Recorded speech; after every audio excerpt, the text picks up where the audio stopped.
The weight of steel. Dawn breaks cold over the Illinois prairie. October 1938. The air tastes of frost and dying cornstalks. In the gray light before sunrise, two figures move through the stubble of a harvested field, their breath rising like smoke signals in the still air. The older man walks with a slight hitch in his stride. 52 years old, Thomas Brennan carries the ghost of mustard gas in his lungs and the weight of the Meuse-Argonne offensive in his shoulders. His hands are steady despite the tremor that sometimes visits them in the night. Those hands have built barns, delivered calves, and once, long ago, sent 11 German soldiers to their maker at distances most men couldn't see with the naked eye. Behind him walks his son, 22 years old, tall and lean. Michael Brennan moves with the unconscious grace of youth not yet tested by the world's cruelty. He carries a Springfield rifle that belonged to his father in the war. The stock shows 20 years of careful maintenance. The metal gleams with oil and respect. They stop at a rise overlooking a valley where morning mist clings to the low places like the memory of yesterday's rain. Thomas sets down a wooden box, handmade, dovetailed joints tight as prayer. Inside rest paper targets already mounted on stakes. How far, Michael asks. Thomas studies the land with eyes that have measured distance in life and death calculations. 500 yards to that dead oak, another 100 to the fence line. Michael nods. 600 yards. The distance where most men's confidence ends and luck begins. Dad, your hands. Michael gestures at the slight shake in his father's fingers. Thomas smiles, but the smile carries sadness the way autumn carries the promise of winter. Getting worse. Doctor says the gas finally caught up with me. They don't speak of what this means. Both know. Time is a sniper that never misses. Thomas plants the targets. Michael watches his father move through the field, planting stakes. His breath labored even from this small exertion. When Thomas returns, he's winded, his lips touched with blue. Your turn first, Thomas says. Show me what you remember. Michael settles into position. The earth is cold through his jacket. The Springfield nestles into his shoulder like an old friend. He controls his breathing the way his father taught him. In, out. The space between heartbeats. That's where the shot lives. The rifle speaks. 500 yards away, paper tears. Good. Thomas nods. Again, 5 shots, 5 tears in the target. At 500 yards, Michael keeps his group within 8 inches. It's excellent shooting, Olympic-level shooting. But Thomas's face shows something beyond pride. It shows a father's love tangled with a father's fear. My turn, Thomas says. He settles into the ground with the practiced ease of a man who once lived in mud and death. The tremor in his hands disappears when he touches the rifle. Some skills run deeper than disease. Thomas fires.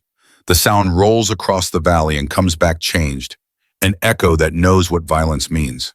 At 600 yards through iron sights alone, Thomas puts 5 rounds in a group you could cover with a coffee cup. Michael stares through the binoculars, counting bullet holes that cluster like brothers who refuse to be separated. How? Because I had to. Thomas sits up slowly, his breath ragged. In the Argonne, the Germans had snipers who could shoot like artists. Beautiful, terrible work. We lost men who never saw their killers. So I learned.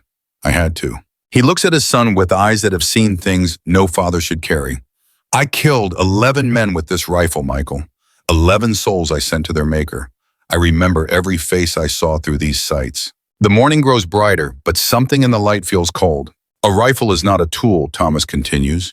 His voice carries the weight of confession. It's a covenant between you and God. Every shot you take carries weight. In war, that weight is a man's life.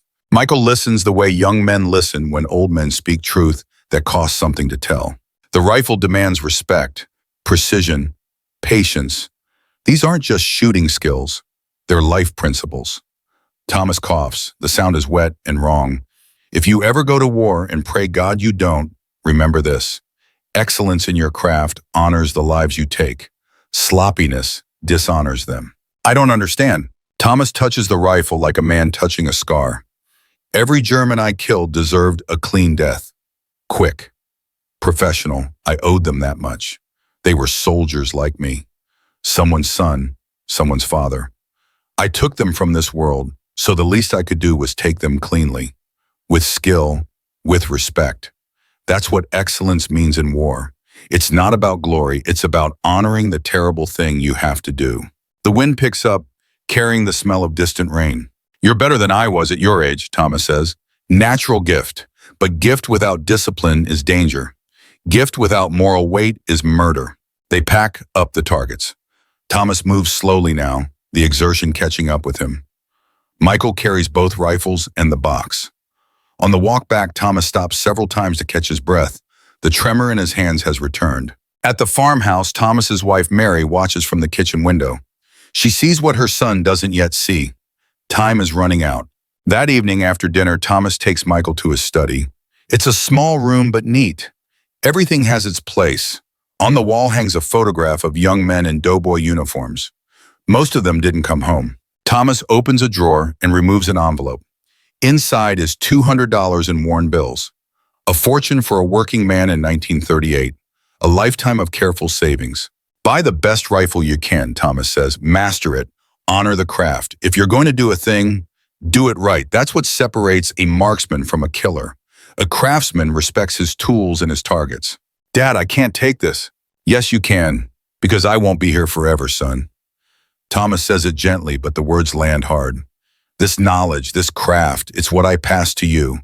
Not just how to shoot, how to carry the weight of shooting, how to honor what you've done, how to live with it. Michael takes the envelope. It feels heavier than paper and ink should feel. If I go to war, I'll carry your lessons, Michael promises. I'll make every shot count. Thomas grips his son's shoulder. And when you come home, if you come home, pass it on. That's how we honor those who didn't return. We teach the next generation. We make sure the knowledge doesn't die with us. That's how we lighten the load, by sharing it. Outside, autumn rain begins to fall. The sound on the roof is like distant artillery, and Thomas Brennan flinches without meaning to, remembering trenches and wire in the faces of 11 men who fell when he squeezed a trigger. He has 24 more months to live. The mustard gas will finish what the Germans started. But tonight he has passed something more valuable than money to his son. He has passed the burden and the blessing of excellence, the covenant between craftsman and craft, the weight that can crush or strengthen, depending on how you carry it. Michael doesn't fully understand yet, but he will. War is the cruelest teacher, and it's coming for them all. Act 1, The Champion's Burden. Summer 1939. The state championship range outside Springfield, Illinois, shimmers under July heat. 48 competitors, the best marksmen in the state, gather at firing positions that stretch across a hillside like graves in neat rows. Michael Brennan, 23 years old, checks his borrowed rifle for the 10th time. He couldn't afford the Winchester yet. That money sits in a bank account, growing slowly with his work as an insurance adjuster.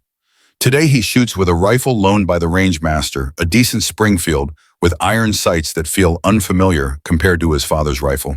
The competition runs from 200 yards to 1,000 yards. 5 shots at each distance. The winner needs consistency across all ranges, not brilliance at one. At the 200-yard line, Michael shoots clean. 5 holes within 6 inches. Other shooters do the same. This range separates the farmers from the marksmen. At 500 yards, the field narrows. Wind kicks up from the south, gusting and shifty. 3 competitors drop out here, their groups scattered like buckshot. Michael compensates for wind, reads the mirage above the target frames, places 5 shots in an 8-inch cluster. At 800 yards, only 12 shooters remain. The crowd gathers behind the firing line, farmers and shopkeepers, and men who understand that marksmanship is one of the few things in 1939 that still requires genuine skill rather than just money or luck. These distances demand respect. Michael settles behind the borrowed rifle. He thinks of his father, sick at home but insisting Michael compete.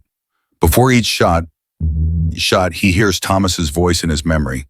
Breathe, patience, respect the craft. The rifle speaks 5 times. 800 yards away, paper tears in a pattern tight enough to cover with a dinner plate. At 1,000 yards, only 4 shooters remain. The crowd grows quiet. This is the distance where skill meets something else. Call it instinct, call it grace, call it whatever men call the thing that separates the good from the gifted. The wind shifts. Clouds move across the sun, changing light and shadow. The target wavers in the heat mirage like something seen underwater. Michael breathes. Between heartbeats, between thoughts, in that space where the world narrows to nothing but crosshairs and purpose, he finds the stillness his father taught him to find. 5 shots, each one a prayer that sounds like thunder. 1,000 yards away, paper tears in a group that measures 7.5 inches. When the judges measure all 4 final competitors' targets, Michael's group is smallest by 3/4 of an inch. At 23 years old, he becomes the youngest state champion in Illinois history. They give him a trophy and $300. The trophy goes on a shelf. The money goes into the bank account with his father's $200. By September, he has enough. The gunsmith's shop in Chicago smells of oil and walnut and the particular silence that comes from precision work. The owner, an old German immigrant with careful hands, listens to Michael's requirements. "I want the best bolt-action rifle you can build." The gunsmith nods slowly. "Winchester Model 70, pre-64 action, smoothest bolt you'll find. The other companies make fine rifles, but Winchester makes this one right." "What about a scope?" "Lyman Alaskan, 2.5 power, not much magnification, but it's built for rough work. Won't lose 0 if you drop it, and you'll drop it." "Mount?" "Griffin and Howe, best there is, costs extra, but your scope won't walk." "You plan to hunt with this?" Michael hesitates. He doesn't know yet what he plans.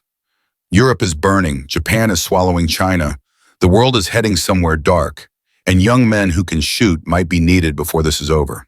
"I plan to use it right," Michael says, whatever that means. The gunsmith understands more than the words say. He's seen this before, young men with skill and premonition, buying rifles the way other young men buy insurance. 3 weeks later, Michael returns. The gunsmith presents the rifle with the reverence of a jeweler presenting a perfect diamond.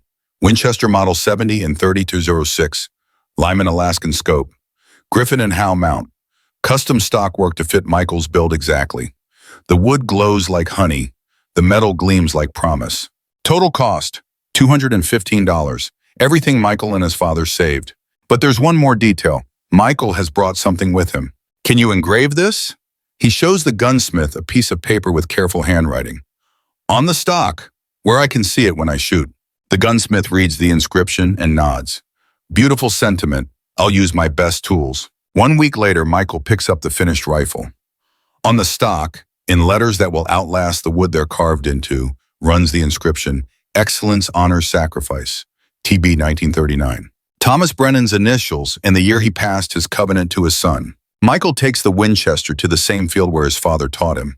He shoots at 600 yards, the distance where Thomas showed him how good a man could be. 5 shots cluster in a group smaller than his fist. The rifle is perfect, but Michael knows something his father taught him. The rifle is only as good as the man behind it, and the man is only as good as the principles he carries. That winter, Thomas's health declines faster than the doctors predicted. Mustard gas is a patient killer, but once it starts finishing what it began, the end comes quick. By February 1940, Thomas needs an oxygen tank beside his bed. He can no longer walk to the field where he taught his son to shoot. Instead, he sits on the porch wrapped in blankets and watches Michael practice. Michael shoots every day, 600 yards, 5 shots. He measures his groups and records them in a notebook. His average group size drops to 4 inches, then 3.5. The Winchester isn't just a rifle anymore. It's an extension of his will, his discipline, his father's lessons made tangible. One cold morning in March, Thomas calls Michael to his bedside. The oxygen hisses. Thomas's lips carry the blue tint of a man whose lungs no longer remember how to work properly. "You've mastered the rifle," Thomas says. His voice is thin but steady. "Now master yourself. The rifle can't teach you when not to shoot. Only you can learn that." "I understand. Do you?" Thomas's eyes carry a challenge. "I killed 11 Germans. All of them deserved it by the rules of war. But the rifle didn't make that choice. I did. Every time. 11 times I decided a man needed to die. 11 times I lived with that decision.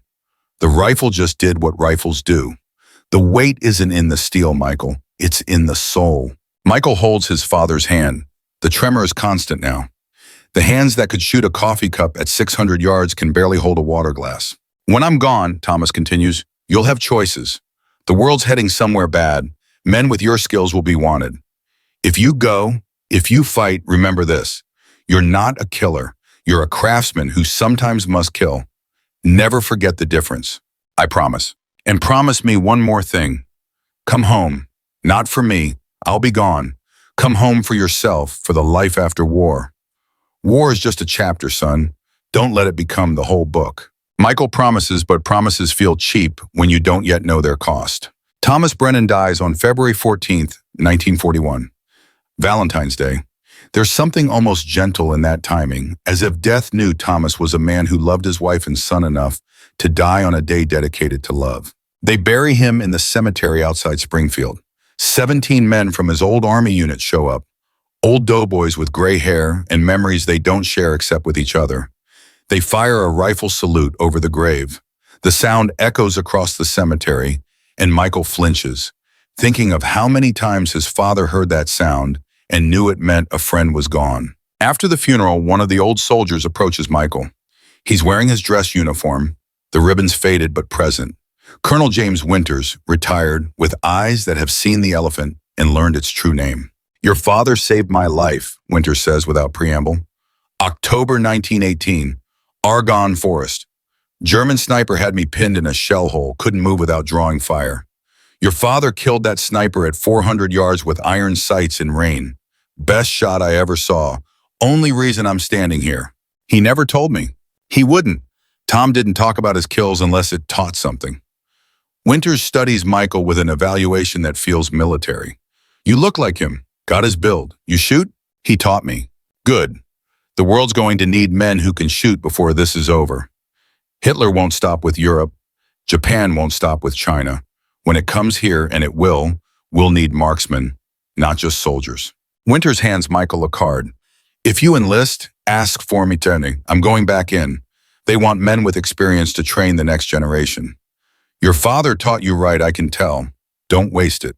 Michael pockets the card without looking at it. Later, after everyone leaves, after his mother breaks down crying in the kitchen, after the house fills with the particular silence that comes when someone essential is missing, Michael goes to his father's study. The photograph of young doughboys still hangs on the wall. Michael studies their faces, most of them dead for 20 years now. His father outlived them by 2 decades, but the war still killed him. Just took its time doing it. In the desk drawer, Michael finds something he didn't know existed. Letters. Dozens of letters in his father's handwriting, dated throughout the 1920s and 1930s. Letters to the families of the 11 Germans his father killed. Michael reads them with growing understanding.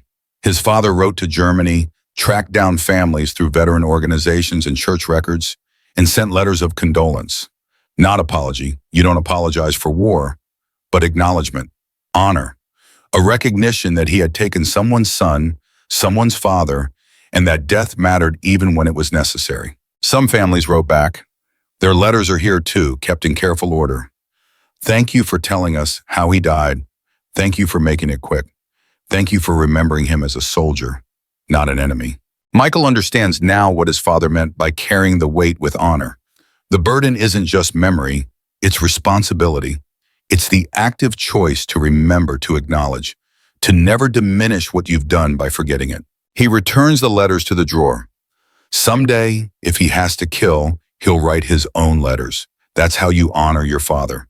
By doing what he taught you, even when it's hard, especially when it's hard. December 7th, 1941. The radio in the kitchen crackles with news that changes everything. Pearl Harbor, Japanese attack, thousands dead, the Pacific Fleet burning. Michael sits at the kitchen table, listening to reports that arrive faster than comprehension. His mother stands at the sink, hands gripping the edge, knuckles white. "You're going," she says. Not a question. "I have to. I know." She turns and Michael sees his father in her eyes. The same understanding of duty, the same knowledge that honor sometimes demands terrible things. "Your father made me promise something before he died. If you went to war, I was to give you this." She produces an envelope from her apron. Michael's name on the front in Thomas's handwriting. "Not now," she says when Michael reaches for it. "When you're overseas, when you need it." He was specific about that. Michael nods. Some things his father understood about war that Michael hasn't learned yet. Timing matters. Some wisdom only lands when the soil of experience is ready to receive it. The next morning, Michael enlists. The recruitment office is crowded with young men, angry and eager, and too naive to understand what they're signing up for. Michael doesn't feel eager. He feels somber. He's read enough, heard enough from his father's nightmares to know war is an adventure. It's work. Terrible work that needs doing. They make him a second lieutenant. His marksmanship scores and college education fast-track him to officer candidate school. The Army needs leaders who can shoot and think. They're about to get more war than they have officers to fight it. At OCS, Michael meets men who will die before they're 25. They joke and smoke and pretend they're not scared. Michael doesn't pretend. He's seen what war did to his father. He knows it's coming for all of them. In May 1942, Michael receives his commission and assignment. 132nd Infantry Regiment, Illinois National Guard. They're training at Camp Forest, Tennessee, shipping to the Pacific in 6 months. Before he leaves Illinois, Michael visits his father's grave one last time. The headstone is simple. Thomas Brennan, 1886 to 1941, beloved husband and father. Beneath that, Michael had them add, excellence, honor, sacrifice. I'm taking the Winchester, Michael tells the headstone. I'll use it the way you taught me. I'll honor the men I have to kill. I'll come home if I can. And Dad, I'll pass it on. The lessons, the covenant, everything you gave me, I promise. The wind moves through the cemetery grass, and somewhere a bird sings, and the world keeps turning, despite death and war, and the knowledge that some promises are easier to make than keep. Act 2, The Mockery. Camp Forest, Tennessee, September 1942. The barracks smell of pine tar and boot polish in the particular combination of sweat and fear that comes from men training to kill. Second Lieutenant Michael Brennan shares quarters with 3 other platoon leaders, young men commissioned through OCS, most of them college-educated, all of them untested. Michael unpacks methodically. Uniforms, boots, personal effects, and finally, carefully wrapped in oilcloth, the Winchester Model 70. He sets up a cleaning station on his footlocker. The rifle gleams under bare bulb light. The inscription on the stock catches the eye of Sergeant Dale Morrison, the platoon's senior NCO. Morrison is 30 years old, regular Army since 1932, with the worn patience of a man who's seen multiple groups of fresh lieutenants come through training. He picks up the Winchester without asking, examines it with professional interest. That a hunting rifle, Lieutenant? It's a target rifle. Looks like a deer gun to me. We fighting deer? We're fighting Japanese soldiers who hide in trees at distances where iron sights don't work. This scope gives me an advantage. Morrison snorts. Army-issue Garands for a reason, sir. Semi-automatic, 8 rounds, built for combat. Your pretty toy there is bolt action, 5 rounds. You'll be working the bolt while some Jap stitches you up with a Nambu. The Garand is an excellent weapon, but at 600 yards, this Winchester will put 5 shots in a 4-inch group. The Garand won't. 600 yards. Morrison laughs without humor. Sir, most combat in the Pacific happens at 50 yards or less. Jungle fighting. Close quarters. You won't see 600 yards in the jungle. Michael doesn't argue. He's read the reports from Guadalcanal. Morrison is right about most combat being close quarters. But Michael has also read about Japanese snipers in the trees, picking off Americans at distances where return fire is guesswork. Word spreads through the battalion that the new lieutenant has brought his own rifle. By evening mess, it's the subject of jokes, Brennan's boyfriend. The mail-order princess. Lieutenant thinks he's Buffalo Bill. Michael endures the mockery with quiet dignity. His father taught him that excellence doesn't announce itself. It proves itself.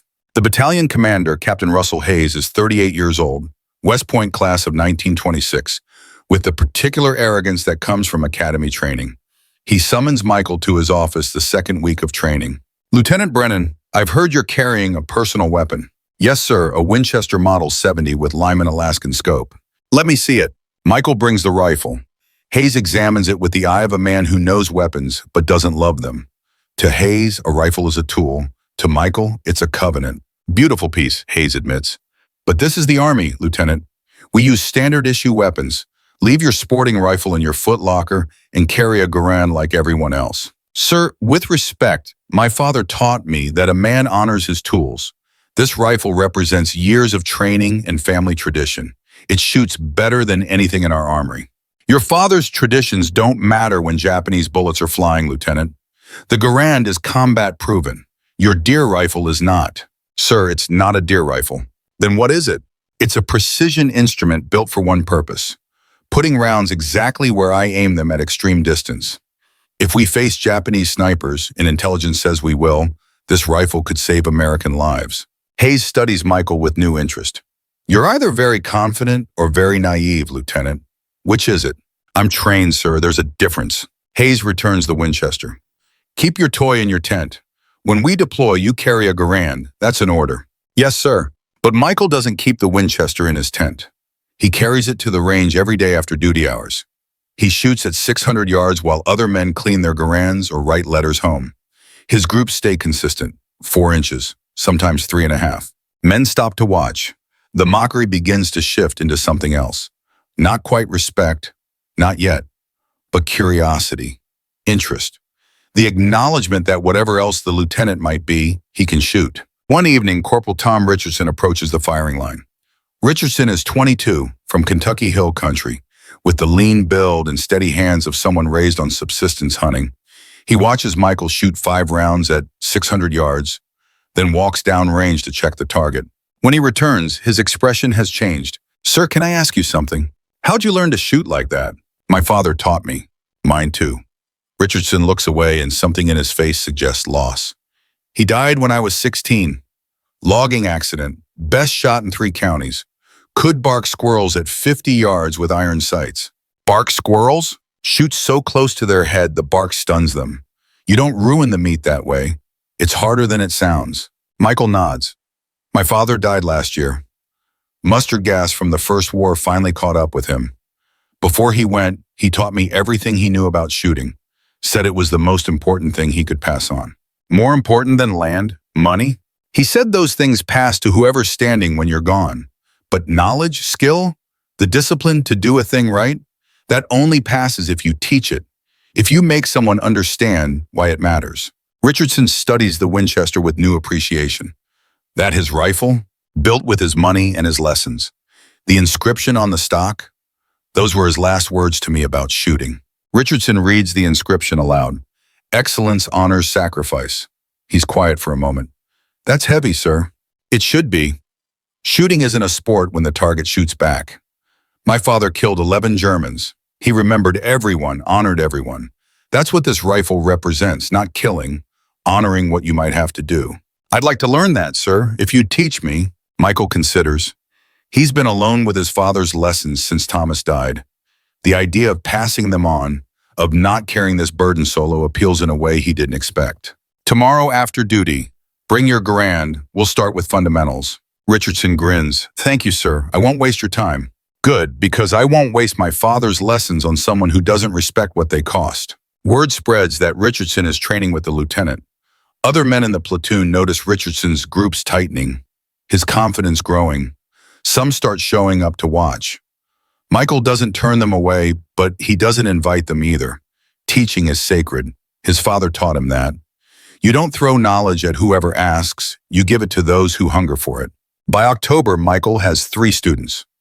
Richardson plus Private Danny Kellerman from Ohio and Private First Class James Martinez from Arizona. All 3 are expert marksmen on paper.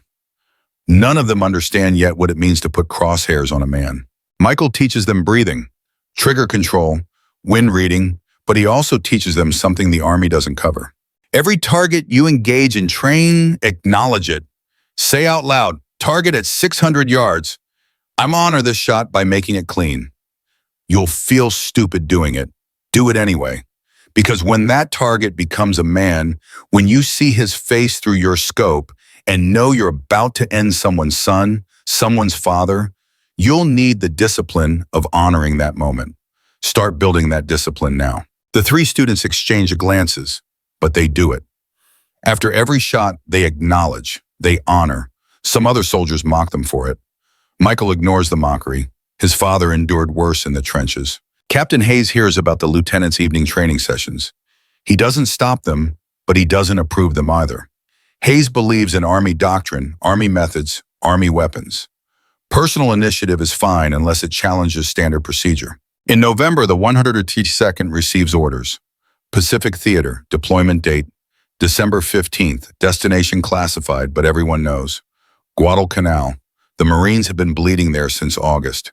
The Army's turn to bleed is coming. Michael requests the Winchester be shipped with his personal gear. The request reaches Hayes' desk and sits there for 2 weeks before Hayes calls Michael in. Your request to ship a personal weapon is denied, Lieutenant. Sir, can I ask why? Because I'm not running a safari expedition. This is the United States Army. We fight with Army weapons. Sir, the Marines on Guadalcanal have reported Japanese snipers operating from trees at distances exceeding 400 yards. The Garand is effective to 300, maybe 350 in expert hands. The Winchester can reach out to 600 with accuracy. It fills a tactical gap. The Marines have survived without your hunting rifle, Lieutenant. So will we. Yes, sir. Michael leaves Hayes's office, understanding something his father tried to teach him. Sometimes excellence threatens mediocrity. Hayes isn't a bad officer. He's a by-the-book officer. And by-the-book officers don't know what to do with men who bring their own books. But Michael has a plan. He contacts the warehouse in Illinois where his mother stored his belongings after he enlisted. He requests the Winchester be forwarded through military mail to whatever unit he's assigned to in the Pacific. The paperwork is complicated, but Michael learned insurance adjusting before the war. He knows how to work a bureaucracy. By the time the 182nd boards transport ships in San Diego, Michael's Winchester is in transit, routed through a logistics chain that may or may not deliver it before the war ends. All Michael can do is carry his issued Garand and hope his father's rifle finds him. The voyage across the Pacific takes 6 weeks. Men vomit, men gamble. Men write letters they hope their families never have to read. Michael spends his time watching other men clean their Garands while his own weapon feels foreign in his hands. He knows the Garand intellectually. 8-round clip, gas-operated semi-automatic, reliable in combat, but it's not his rifle. It doesn't carry his father's covenant. He keeps father's dog tags around his neck. He reads the letter from his mother over and over, the one Thomas wrote before he died. Michael carries it but doesn't open it. His mother said not until he was overseas and needed it. He's overseas now, but he doesn't feel like he needs it yet. He's waiting for the right moment, waiting for the crisis that will make his father's words land with proper weight. Richardson finds him one evening on deck, staring at water that stretches to every horizon. "Sir, you all right?" "Thinking about my father." "What about him?" "He crossed this same ocean, 1917, going the other direction toward Europe. He was 28, I'm 26, close to his age. I wonder if he felt like this." "Like what?" "Like I'm carrying something I'm not ready to carry." Richardson leans against the rail. The sun sets somewhere west, painting the ocean the color of old blood. "My pa used to say, son, a man's never ready for the big things. He just does them anyway and gets ready during. You'll be ready when you need to be, sir, because you've been training to be ready your whole life." "I hope you're right." "I'm not right, sir. Your father is. And he taught you everything you need. You just haven't needed it yet." That night, Michael dreams of his father. They're in the field back home, shooting at 600 yards. But when Michael looks through the scope, the targets have faces, young faces, Japanese faces. And his father's voice says, "Excellence honors sacrifice. Make it clean, make it quick, make it count." Michael wakes in his bunk, sweating despite the cool night air. Around him, other men sleep or pretend to sleep. The ship groans, the ocean whispers against the hull, and somewhere ahead, visible only in imagination, Guadalcanal waits. Act 3, Blood and Mud. The 152nd Infantry lands on Guadalcanal December 14th, 1942. They don't land on beaches under fire. They land at docks the Marines already secured, stepping off transport ships onto an island that smells of rot and blood and the particular funk of jungle warfare. Henderson Field sits a mile inland, still scarred by Japanese bombing runs but operational. American fighters take off and land in clouds of coral dust. The Marines who held this place since August look like ghosts, hollow-eyed, malaria-thin, moving with the mechanical efficiency of men who have been scared so long they forgot what calm feels like. A Marine gunnery sergeant meets Michael's platoon at the dock. "Welcome to the canal, Lieutenant. Hope you brought your dancing shoes. The Japs are still in the hills, and they don't like giving up real estate." "What's the tactical situation?" "Henderson Field is secure. We pushed the Japs west past the Guadalcanal River, but they still hold Mount Austin. You see that mountain?" He points at a jungle-covered peak that rises 1,514 feet above the coastal plain. 500 Japs up there and 47 bunkers, concrete and coral. They've been shooting at us since August. Your boys are going to take it. Michael studies Mount Austin. Even from here, it looks wrong. Too steep, too green. The jungle canopy's so thick you can't see ground. "When do we attack?" 3 days. Merry Christmas, Lieutenant. Welcome to hell. The 152nd moves into positions the Marines vacated. Foxholes already dug. Fighting positions already established. The Marines leave behind things Michael's training didn't prepare him for. Photographs of dead Japanese soldiers, helmets with bullet holes, blood stains that won't wash out of the coral soil. That first night, Michael writes his first combat journal entry. December 14th, 1942, Guadalcanal. We arrived today. The Marines look like men who have seen the devil and learned his first name. 3 days until we attack Mount Austin. I don't have the Winchester yet. Supplies says it might arrive next week or next month or never. For now, I carry the Garand and try to feel ready. Dad, if you're watching, send me some of your old courage. I'm going to need it. December 17th. Dawn attack on Mount Austin, which the Japanese call the Gifu. The artillery barrage starts at 0530. American 105mm howitzers pound the mountain for 30 minutes. The sound like continuous thunder. The smell like hell's own forge. Then the barrage stops, and in the sudden silence, Michael hears birds. Still singing. Still alive, despite everything. Move out! Michael's platoon advances up the lower slope. The jungle isn't jungle like movies show. It's a green cathedral of hatred. Vines that catch your feet. Trees that block sight lines to 20 yards. Heat that turns uniforms into sweat-soaked weight. And everywhere the feeling of being watched. Corporal Richardson moves on Michael's left. Danny Kellerman on his right.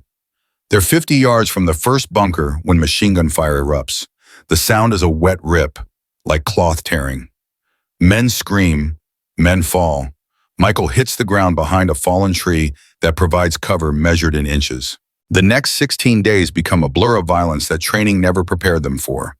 Japanese bunkers aren't visible until you're on top of them.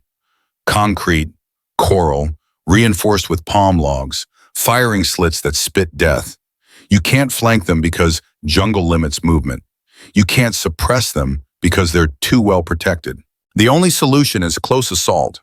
Grenades, flamethrowers, men dying to kill, men dying to hold ground that doesn't matter, except both sides need it to matter. Michael kills 3 Japanese soldiers in those 16 days. All close range, all with the Garand, none with time for thought or honor or acknowledgement. The first one comes out of a bunker entrance, charging with a bayonet. Michael shoots him twice in the chest. The Japanese soldier falls forward, his face hitting the mud 2 feet from Michael's position. He's young, maybe 20. His eyes stay open. Michael vomits after. Richardson drags him to cover while someone else throws a grenade into the bunker. The explosion is muffled, then silence. First time, Richardson asks. Michael nods, can't speak. Gets easier, or harder, haven't decided which yet. That night, Michael tries to write in his journal. His hands shake too much to form letters. He gives up and sits in his foxhole, staring at nothing, smelling the Japanese soldier's death on his uniform. The second and third kills happen during an assault on a fortified position. Michael sees movement in a firing slit, shoots. Movement stops.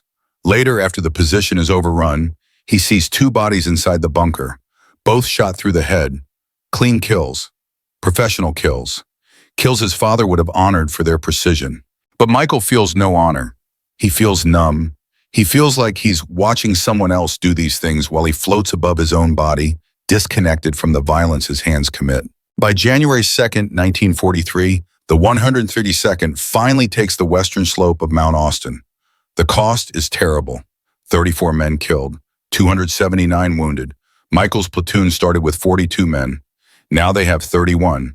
11 men dead or missing. One of the dead is Corporal Eddie Sullivan, Michael's radio operator, 19 years old from Boston. He dies when a Japanese grenade rolls into their foxhole. Sullivan throws himself on it. The explosion is contained by his body. Michael, 3 feet away, gets covered in blood that isn't his. Sullivan's last words, spoken as he realizes what he's doing, "Tell my ma I wasn't scared." But he was scared. Michael saw it in his eyes. Sullivan was terrified. He just chose to be terrified and brave at the same time, which is what real courage looks like. Michael holds Sullivan while he dies. It takes less than a minute, but that minute stretches into eternity. Sullivan tries to say something else, but blood fills his mouth. His eyes find Michael's eyes. Then they don't find anything anymore. That night, Michael opens his father's letter. He can't carry this weight alone anymore. He needs his father's voice, even if it's just ink on paper. The letter is dated January 10th, 1942. Thomas Brennan wrote it 1 month before he died, knowing his time was running out, knowing his son would go to war, knowing his words might be all he could give. Michael, if you're reading this, I'm gone and you're at war. I'm sorry I won't be there to guide you. By now you've killed, maybe many times. The weight feels unbearable. I know, I carried 11 for 24 years. Here's what I learned. The weight doesn't get lighter, you get stronger. But only if you honor the burden. Don't be a hero, be a craftsman. Heroes die, craftsmen endure. Find someone younger than you. Teach them, not just shooting, but why we shoot, how to carry the weight. That's how we heal, by preventing others from bearing it alone. The Winchester is not just a rifle, it's a symbol. Excellence matters, honor matters. Passing knowledge to the next generation matters. I love you, son. I'm proud of you. Not for what you'll kill, but for who you'll teach. Remember, you're not a killer. You're a craftsman who sometimes must kill. Never forget the difference. When you come home, and you will, pass it on. That's how we honor those who didn't return. Your father, Thomas Brennan. Michael reads the letter 3 times. Each reading brings new understanding. His father knew the numbness, knew the disconnect, knew the way killing changes you from the inside. And his father's answer wasn't to stop killing when killing is necessary. His answer was to transform the experience, to make it mean something, to teach others so the burden is shared. Richardson finds Michael at dawn, still holding the letter. Sir, you all right? Michael tells him about Sullivan, about the 3 Japanese soldiers, about feeling numb and wondering if that means he's broken. Richardson listens without judgment. Then he says, my pa told me once, son, it's when you stop feeling that you're broken. As long as it hurts, you're still human. Does it hurt for you? Every damn day, sir, but I write it down, like you taught us. I honor them, the ones I kill. It's all I can do. Michael makes a decision. Tom, I want you to be my spotter, official assignment. When the Winchester arrives, if it arrives, we work as a team. I shoot, you spot. We share this burden. Yes, sir, I'd be honored. Don't be honored yet. Wait until you see what it costs. December 28th, 1942, the day that changes everything. A supply sergeant finds Michael in his tent, going through ammunition counts. Lieutenant Brennan, package for you, says fragile about 20 times. Came through mail routing from Illinois. Michael's hands shake as he opens the wooden crate.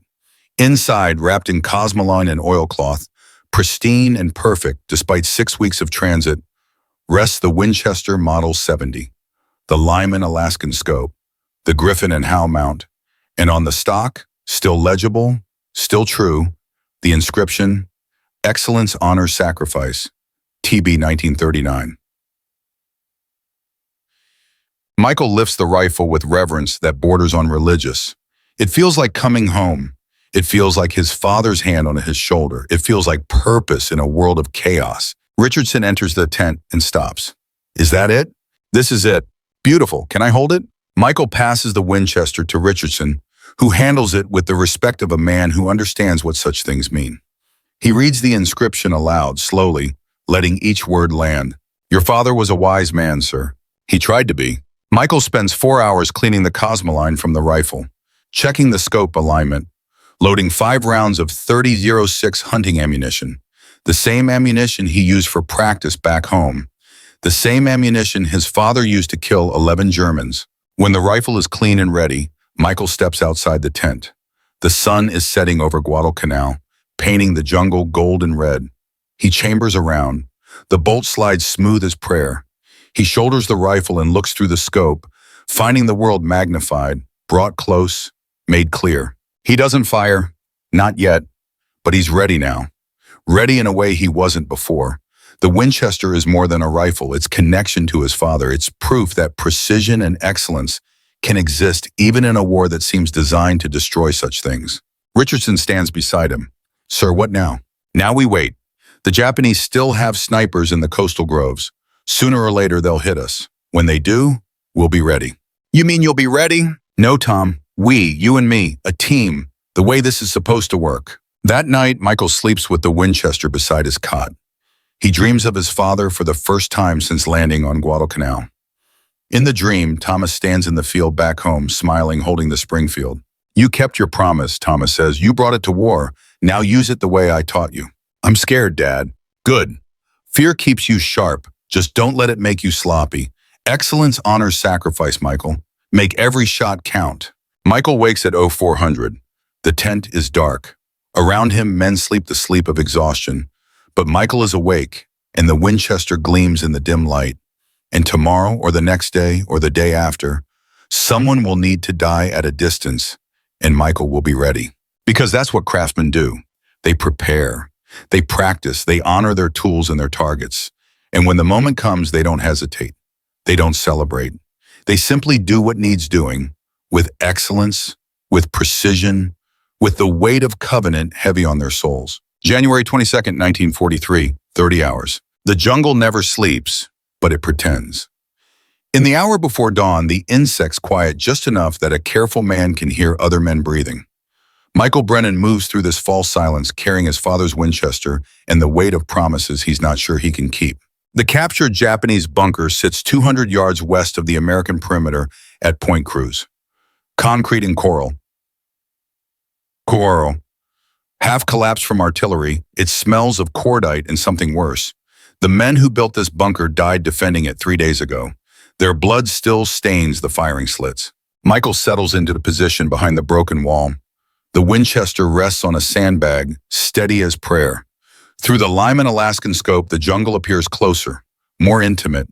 Every tree a possible hiding place for men who kill from shadows. Tom Richardson arrives 10 minutes later, moving quiet despite carrying an M1 Garand, binoculars, and 60 rounds of ammunition. He's 22 years old, but moves like someone older, someone who learned in 16 days on Mount Austin that youth is no protection against dying. Sir, you didn't have to do this alone. I'd have come with you from the start. I needed time to think, Tom, to prepare myself for what comes next. And are you prepared? Michael touches the inscription on the Winchester stock. Excellence honors sacrifice. His father's words, carved in wood, permanent as truth. I don't know if anyone's ever prepared to take a life, but I'm as ready as I'll get. Richardson settles beside him, binoculars raised, scanning the coastal groves where intelligence says 11 Japanese snipers operate. Banyan trees rise like cathedral columns, some reaching 90 feet high with trunks 8 feet thick. Perfect cover for men who understand patience. At 0600, Captain Hayes arrives with Colonel Winters. Both men carry binoculars. Neither speaks at first, just studies the killing ground through magnified lenses, calculating distances, evaluating terrain, doing the mathematics of death that officers must do. Finally, Hayes breaks silence. One chance, Brennan. Prove that mail-order rifle works, or it goes in a crate back to Illinois and you carry a Garand like everyone else. Yes, sir. But it's Winters who matters. Winters who knew Thomas Brennan. Winters who understands what the Winchester represents. He positions himself 20 yards behind Michael's firing position, close enough to observe, far enough not to interfere. Show me what Tom taught you, son, Winters says quietly. Just that, nothing more needed. The jungle lightens. The sun won't clear the eastern mountains for another hour, but the world shifts from black to gray to something approaching visible. This is the hunter's hour, when nocturnal creatures return to dens and diurnal creatures haven't yet emerged. The in-between time when careful men see things careless men miss. Michael glasses the trees through his scope. The Lyman's 2.5 power magnification brings the world closer without the tunnel vision of higher-powered optics. He can see detail and maintain peripheral awareness. His father taught him this balance. Too much magnification makes you blind to context. Not enough makes you miss critical details. The banyan trees stand like soldiers at attention, their aerial roots creating natural ladders any trained man could climb. Japanese snipers favor high positions, 60 to 90 feet up, where they can see without being seen. But high positions require movement to reach, and movement creates sound. And sound in the morning stillness carries. Michael listens more than he looks. His father taught him this too. Your ears can detect threats your eyes miss. The absence of normal sound is itself a warning.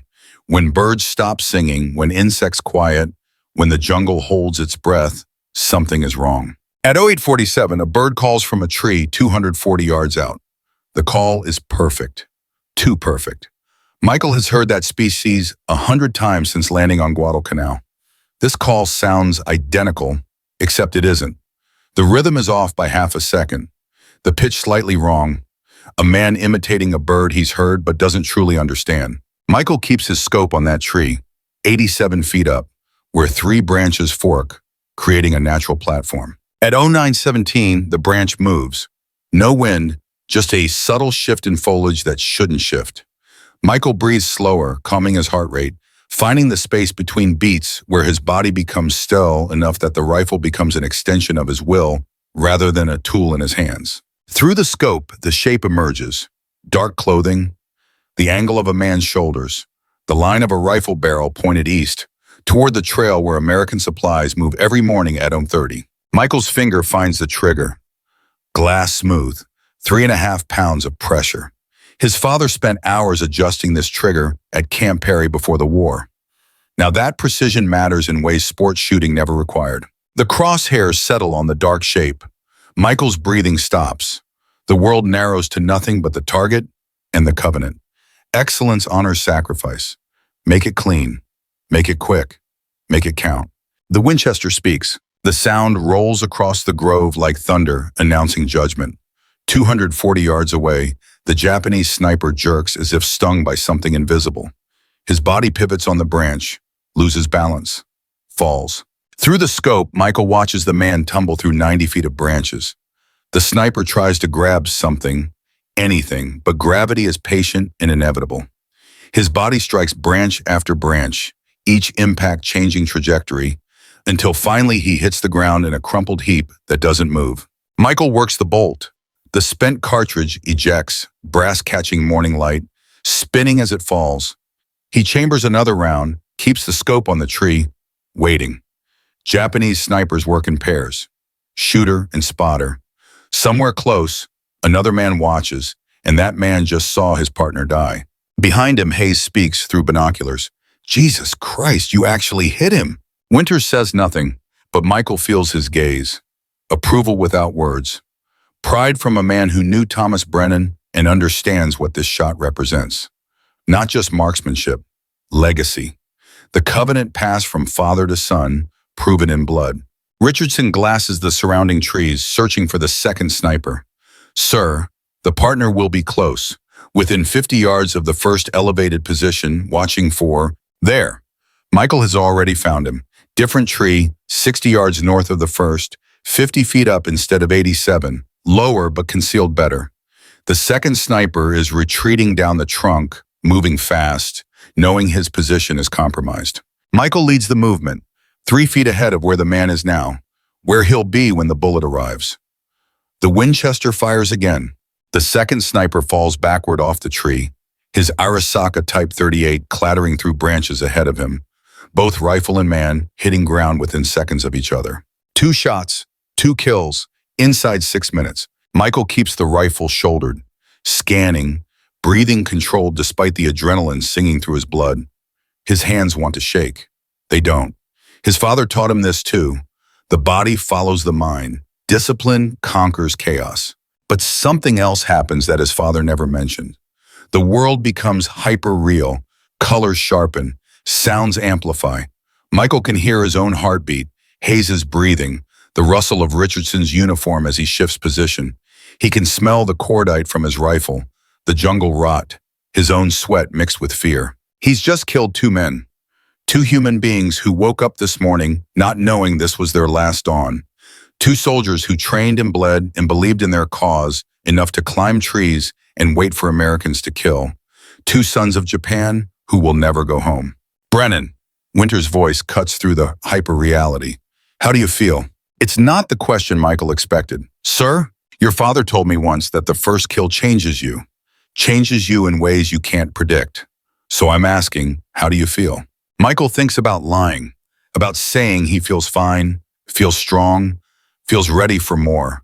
But Winters knew Thomas Brennan, and Thomas never lied about the cost of killing. Sir, I feel like I just did something necessary and terrible, like I honored my father's lessons and betrayed something human at the same time. Winters nods slowly. Good answer. That tension between necessity and humanity, That's what keeps you from becoming what you kill. Your father carried that tension for 24 years. Now you'll carry it. The question is how? How did my father carry it?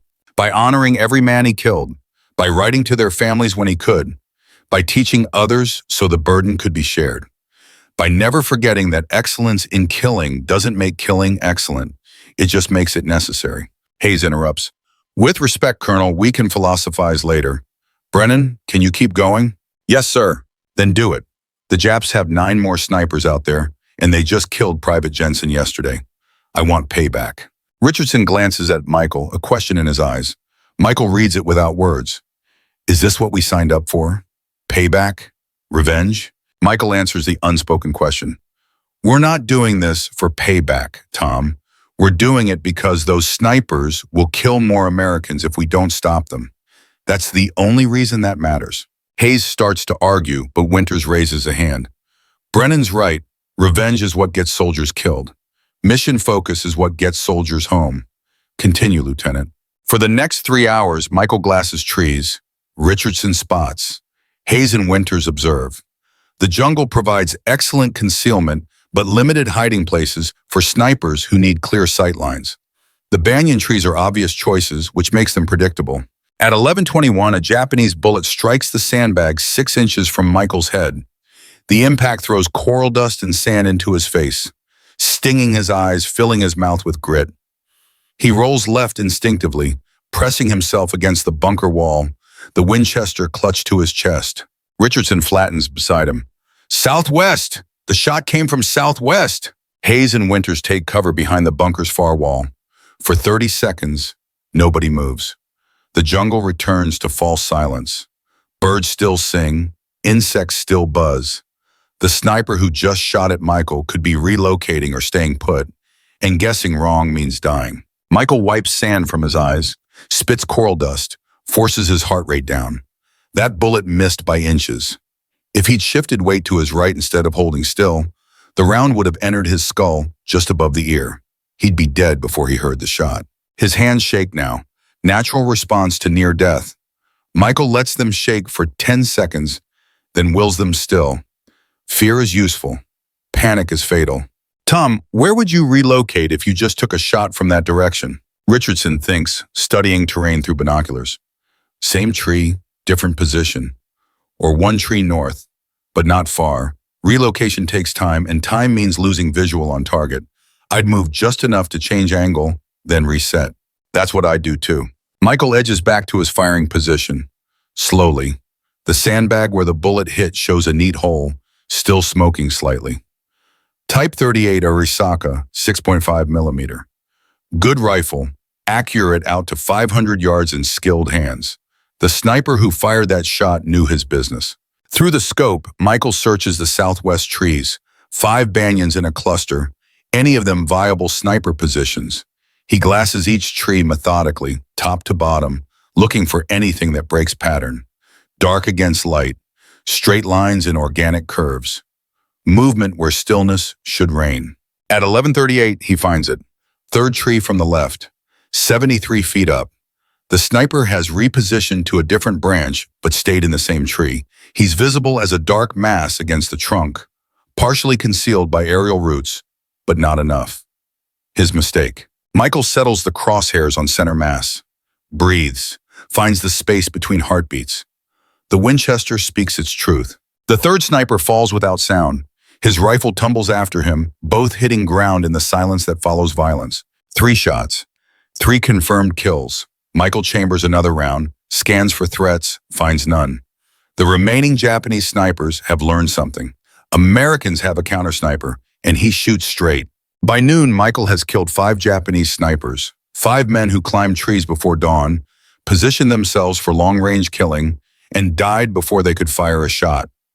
5 soldiers who served their emperor and their nation and their own understanding of duty, cut down by a farm boy from Illinois with a sporting rifle and a dead father's wisdom. Men from Michael's platoon start appearing near the bunker, wanting to watch, wanting to see the lieutenant with the mail-order rifle prove the mockery wrong.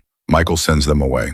Spectators draw attention, he tells Richardson. Attention draws fire. We work alone. Sir, they're proud of you. They want to see proof that we can win this fight. They'll see proof when their friends stop dying. That's the only proof that matters. Richardson nods, understanding something about his lieutenant that other men miss. Michael Brennan doesn't want glory.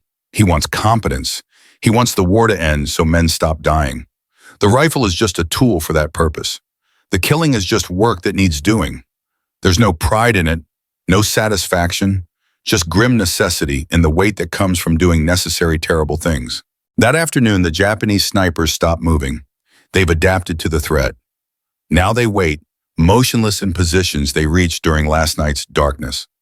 Michael glasses trees for 2 hours, seeing nothing, finding nothing, knowing they're there, but unable to locate them. At 1600, he returns to battalion headquarters. Captain Hayes meets him outside the command tent. His attitude completely changed from morning skepticism. Brennan, you just saved lives, plural. Those snipers have killed 14 men in 3 days. You've cut their numbers by nearly half. We still have 6 more to find, sir. You'll find them. I'm assigning Corporal Richardson as your official spotter. Whatever you need, you get.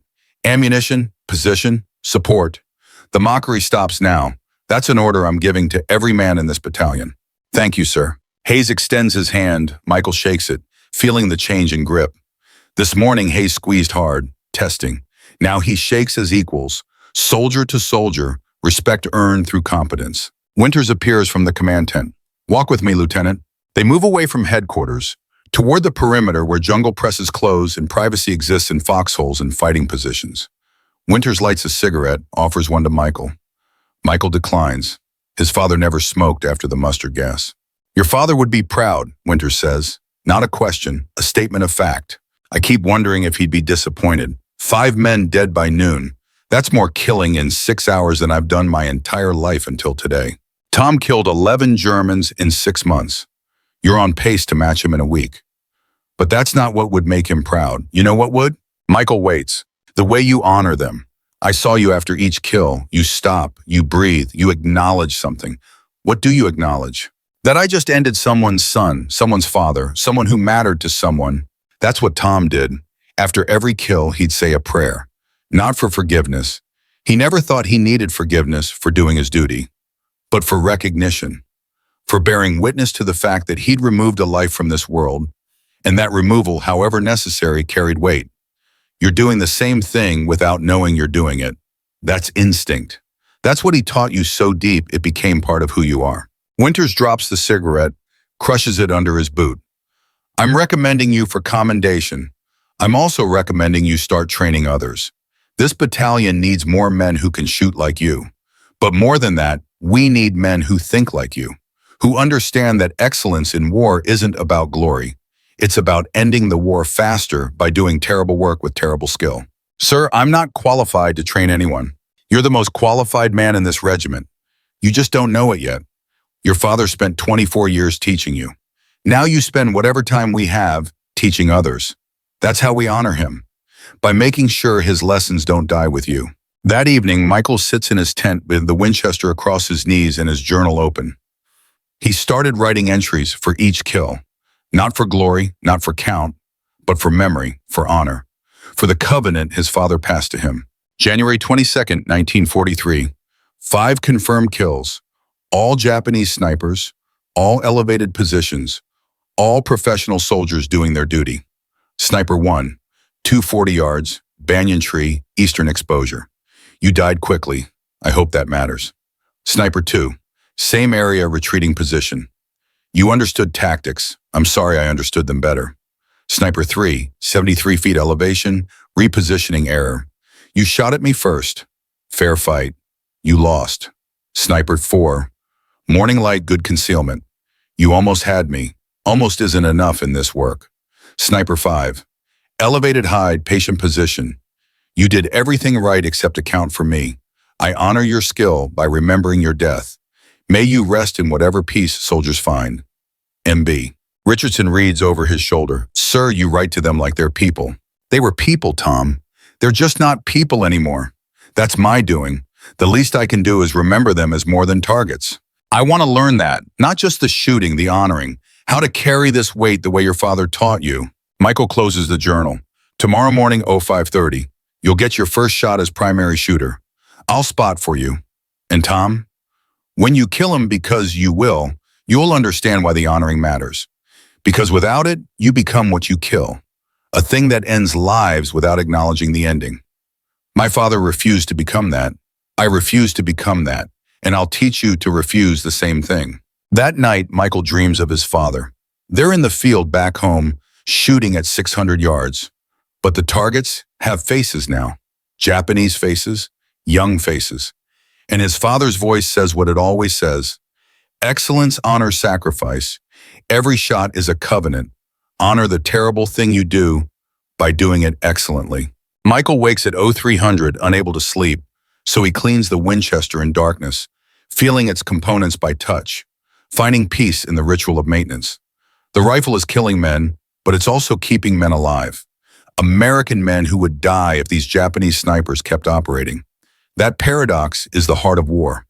You kill to protect, you destroy to preserve, and somehow you have to live with both truths. At 0530, Michael and Richardson return to the bunker position.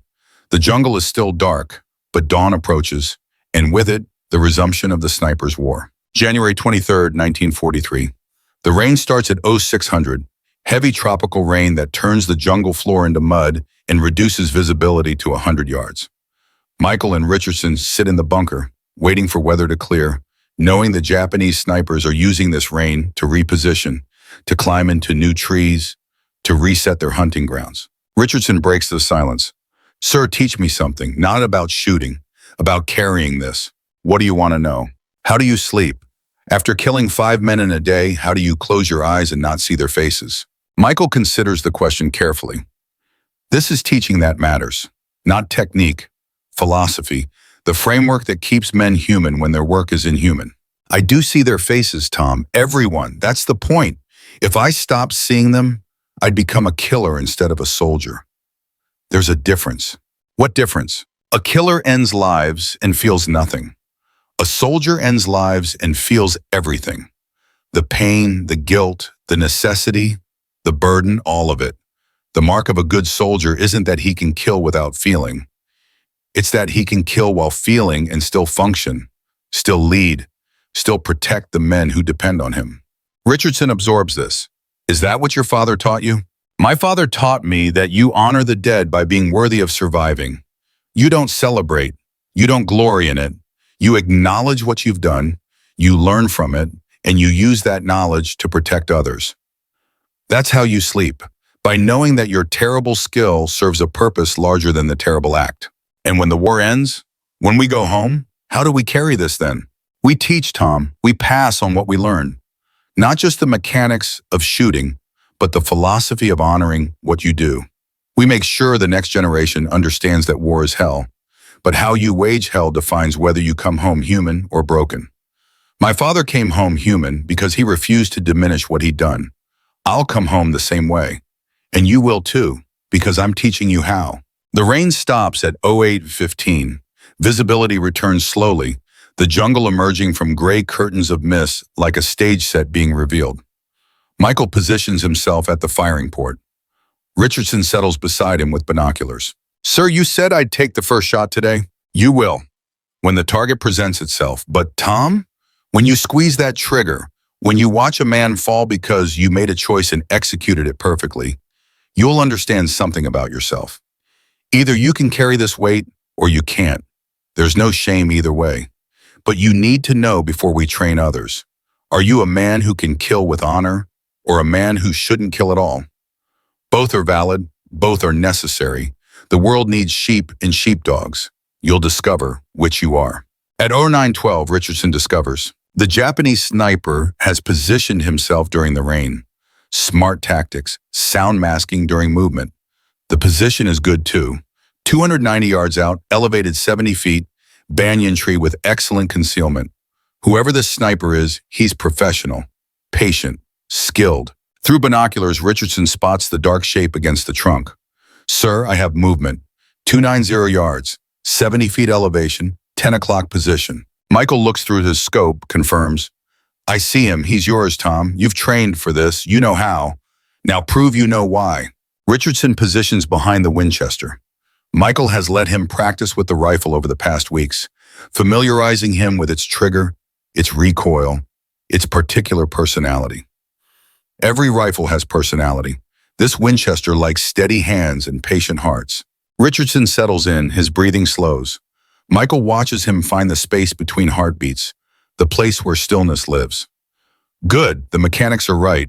Now comes the moment that defines whether mechanics become mastery.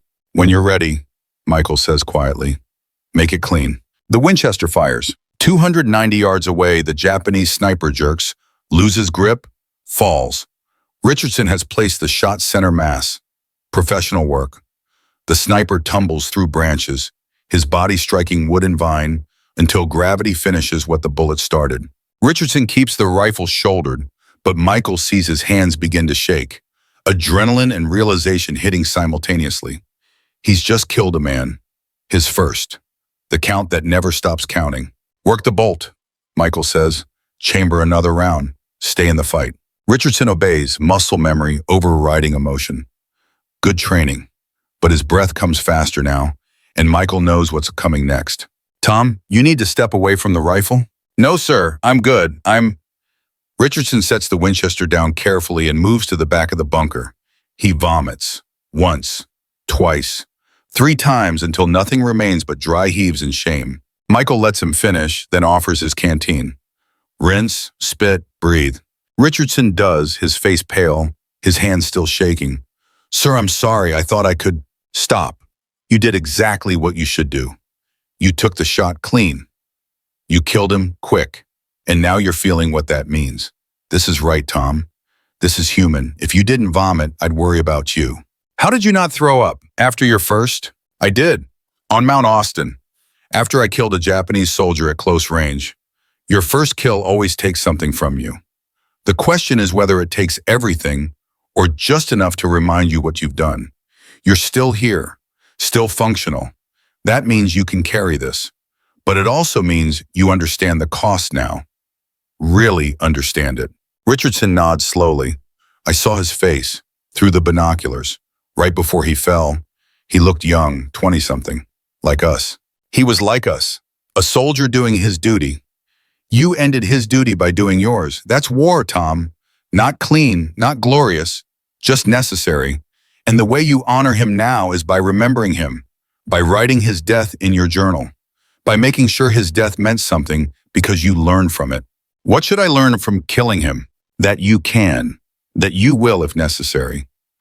That the skill your father gave you matters in ways peacetime never required, but also that killing costs something. It costs a piece of your peace, a fragment of your innocence. And the only way to justify that cost is to make sure his death prevents more deaths. American deaths. That's the transaction. His life for our lives. It's terrible mathematics, but it's the only mathematics war understands. Richardson pulls out a small notebook Michael gave him weeks ago.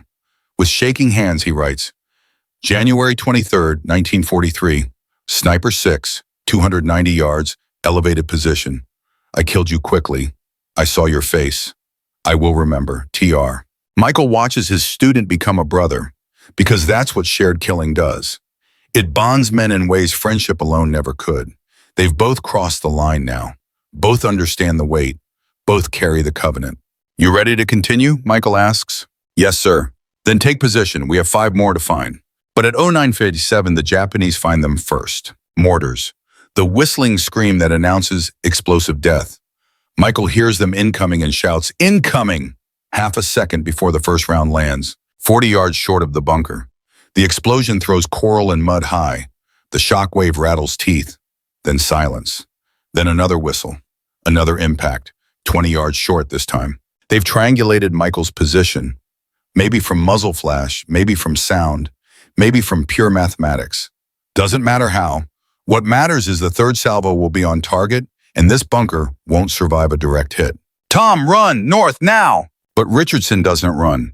He grabs Michael's arm, pulls him from the firing position just as the third salvo hits. The bunker explodes. Concrete and coral and violence where Michael sat 3 seconds before. The shockwave throws both men forward. They hit ground hard, rolling, covering their heads as debris rains. When the bombardment stops, Michael raises his head. The bunker is gone. Just rubble and smoke, and the particular smell of high explosive mixed with coral dust. If Richardson hadn't pulled him away, Michael would be buried under that rubble, dead or dying, another body for Graves' registration to process. "You disobeyed my order," Michael says. Richardson grins despite the terror still written on his face. "Sir, you are too valuable to lose. That rifle needs a shooter." "Damn it, Tom." Michael pulls Richardson into a brief, fierce hug, the kind of embrace that happens between men who've saved each other's lives. "Thank you. That's what brothers do, sir." And there it is, the word that defines what they've become. Not officer and enlisted, not teacher and student. Brothers. The kind war creates when shared death forges bonds blood alone couldn't match. They relocate to a fallen tree 120 yards north. New position, new angle. The Japanese won't mortar this position yet. They're still celebrating the destruction of the bunker, but they'll find Michael again. Snipers always find each other. It's a game where both players hunt and both are hunted. At 14:23, Michael kills sniper number 7. At 15:41, Michael kills sniper number 8. This one is elevated 94 feet up a banyan tree. Good concealment, but when the sun angle changes, the sniper's silhouette shows against sky. Excellent position. Perfect hide. Undone by something as simple as afternoon light. The bullet drops him through 90 feet of branches. Michael watches through the scope, sees the man try to grab something, fail, fall. By the time the body hits ground, Michael has already chambered another round and moved his point of aim to the next probable hide. 8 confirmed kills, 12 rounds fired total, 8 hits, 4 misses. Michael's accuracy is 93% at combat distances exceeding 200 yards. For comparison, trained military snipers average 70% under ideal conditions. Combat conditions cut that to 50%. Michael isn't missing because the targets are hard. He's missing because he's human, and humans make errors. And errors at these distances mean bullets that pass through empty air instead of flesh. But 8 hits is 8 Japanese snipers who will never kill another American. 8 lives ended to save how many others? 50? 100? The mathematics of war are cold, but they're real. At 1700, Captain Hayes sends a runner to bring Michael and Richardson back. They've been in position for 11 hours. Hayes wants numbers, wants confirmation, wants to plan the next day's operations. Michael reports, 8 confirmed kills over 2 days, 3 remaining snipers, request permission to continue operations tomorrow at 05:30. Hayes approves. Winters approves, but Winters adds something else. "Brennan, I'm formally requesting you start training a sniper section. We have 14 Springfield rifles with unertl scopes, former Marine equipment, and we have 40 men in the regiment qualified as expert marksmen. Can you build me a unit?" Michael looks at Richardson. Richardson nods. They're thinking the same thing. Training isn't about mechanics. It's about philosophy. It's about building men who can kill with honor and carry the weight without breaking. "Sir, I'll do it on one condition. Corporal Richardson is my co-instructor. I teach philosophy. He teaches fundamentals. We work as a team. Granted, keep your Winchester. The Springfields go to your students. Training starts next week if you eliminate the remaining 3 snipers." "We'll eliminate them, sir." That night, Michael and Richardson clean their weapons together. The ritual of maintenance. The meditation that comes from caring for tools that keep you alive. They don't talk much. Don't need to. They've shared killing now. Shared survival. Words become optional when experience says everything. Finally, Richardson breaks the silence. "Sir, when we train these men, what's the first thing we teach them? That they're not killers. They're craftsmen who sometimes must kill. There's a difference, and the difference is what keeps them human." How do we teach that? By example. By honoring every kill. By writing in journals. By making sure they understand that excellence in war isn't about glory. It's about ending war faster by doing terrible work with terrible skill. Michael closes his cleaning kit. "My father taught me these things. I'm teaching you. You'll help me teach others. That's how knowledge passes. That's how we honor the dead, ours and theirs, by making sure their deaths teach us how to prevent more deaths." Richardson nods, understanding. "Tomorrow we find the last 3. Tomorrow we finish what we started, but tomorrow brings rain again." January 24th, 1943 starts with heavy downpour that lasts until 07:43.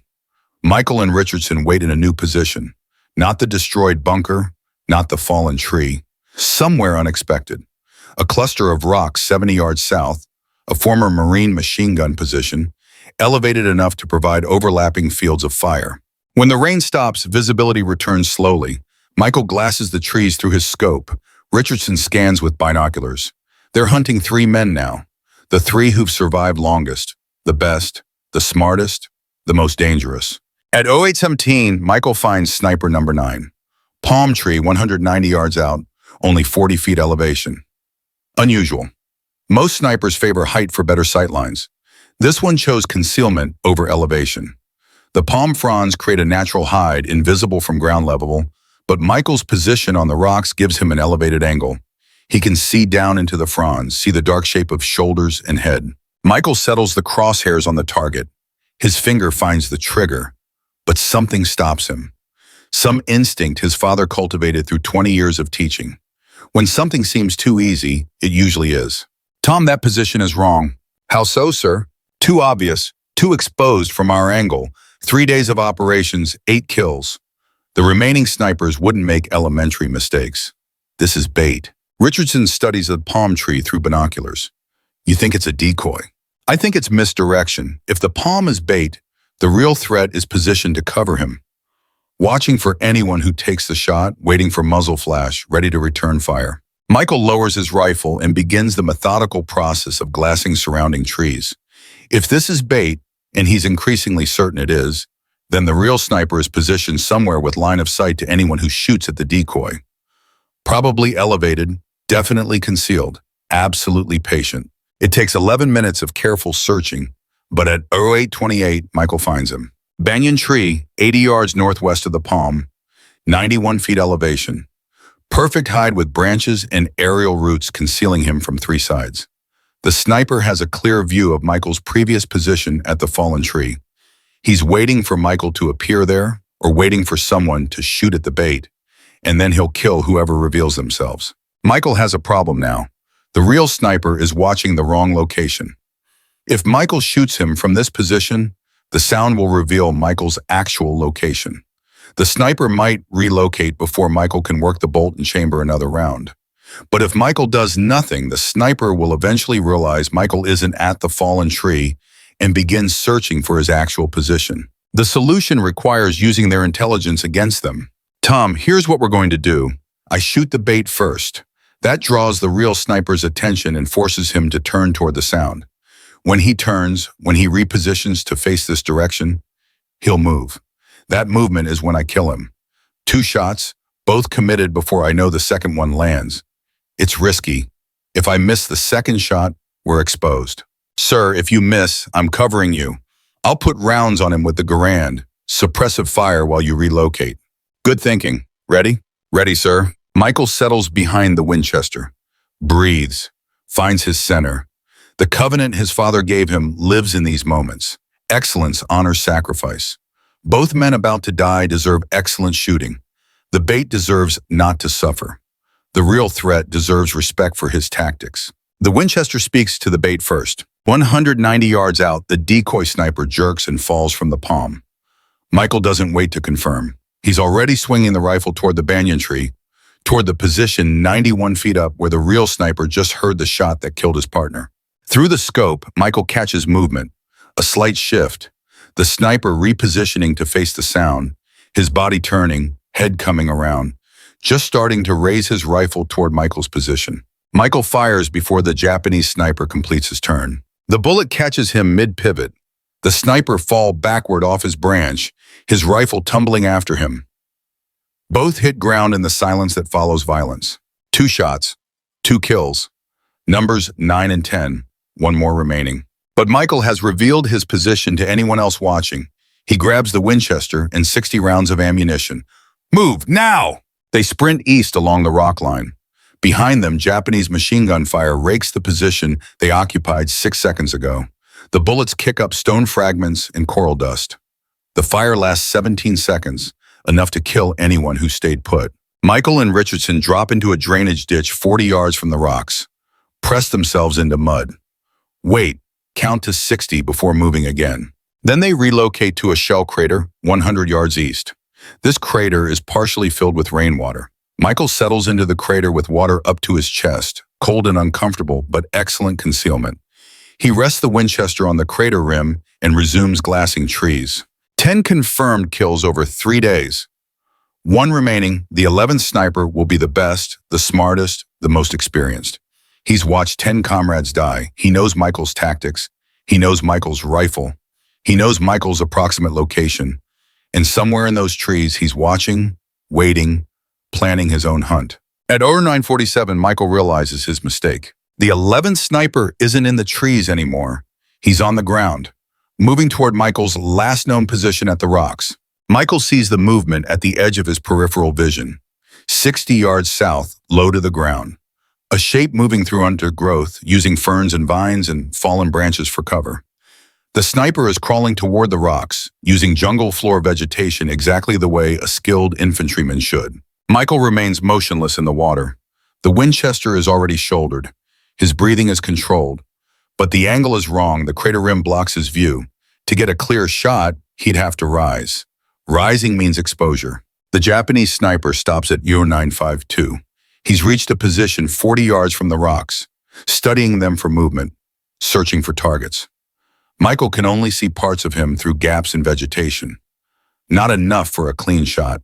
Patience, his father's word, the primary skill of sniper work. Wait for the right moment rather than force a bad shot. Let the target make mistakes. Don't make your own. At 09:58, the sniper moves again, 35 yards from the rocks. 30 yards. 25. He's approaching from the south side, the same side Michael used when evacuating under machine gun fire. The sniper watched that machine gun attack. He knows Michael's probable escape route. Now he's hunting along that route, professional and methodical and very, very dangerous. Richardson whispers from his position beside Michael in the water. "Sir, he's good. The best we've faced. He survived when 10 others died. That means he thinks different, fights different. We need to think different too." At intel 3, the Japanese sniper reaches the rocks. He moves into the machine gun nest, takes up a position facing east, toward the drainage ditch, toward the area where Michael should have relocated. His back is exposed to Michael's actual position in the water-filled crater. Center mass at 38 yards, an easy shot. But Michael hesitates. This sniper has survived 10 days of American operations. He outlived 10 other snipers, men who died because they made mistakes. This man doesn't make mistakes. The position is too exposed, too vulnerable. No experienced sniper stays in such a position for more than seconds. "Tom, it's bait again." "How can you tell?" "Because he's too good to be that stupid. This is another trap." Michael keeps his scope on the sniper in the rocks, but expands his awareness to surrounding area. If this is bait, the real threat is somewhere close, somewhere with line of sight to anyone who takes the shot. At Guadalcanal 6, Michael finds it. A second Japanese soldier, 70 yards northwest of the rocks, behind a fallen tree trunk, not moving, not repositioning, just watching, waiting. His rifle aimed toward the drainage ditch where Michael should be hiding. 2 men, not 1. The 11th sniper brought support, or these are the final 2 snipers, numbers 10 and 11, working together in a coordinated hunt. Richardson sees them both now. "Sir, we can't shoot both before they react." "No, we can't. Not with the bolt action. We need them to make a mistake." They wait. Michael submerged to his eyes. Richardson beside him, equally patient. The 2 Japanese soldiers maintain their positions for 10 minutes. Then 13 minutes. Professional patience meeting professional patience. But patience has limits, and eventually doubt enters even trained minds. At 10:13, the soldier in the rock stands up. He's been watching the drainage ditch for too long without seeing movement. He believes Michael moved farther east. He turns and signals his partner behind the fallen tree. Both men begin moving east, parallel to each other, 70 yards apart, executing a sweep pattern, planning to flush Michael out or find his position. Michael remains in the water, motionless, barely breathing. The 2 soldiers move past his crater, now between Michael and the tree line, their backs exposed, their attention forward. Slowly, Michael rises from the water. Water cascades off his uniform, off the Winchester, off his face. He brings the rifle to his shoulder, smooth, silent, 42 yards to the closer soldier. Michael fires, the soldier drops. Bolt action, chamber another round, swing to the second soldier behind the fallen tree.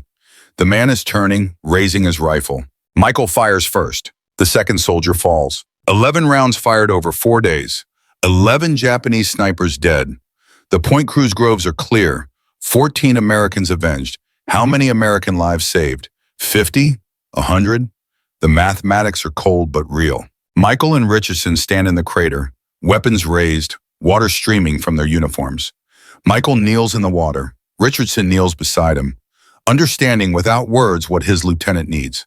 "We honor 11 brave men who served their country," Michael says quietly. "May they rest in peace.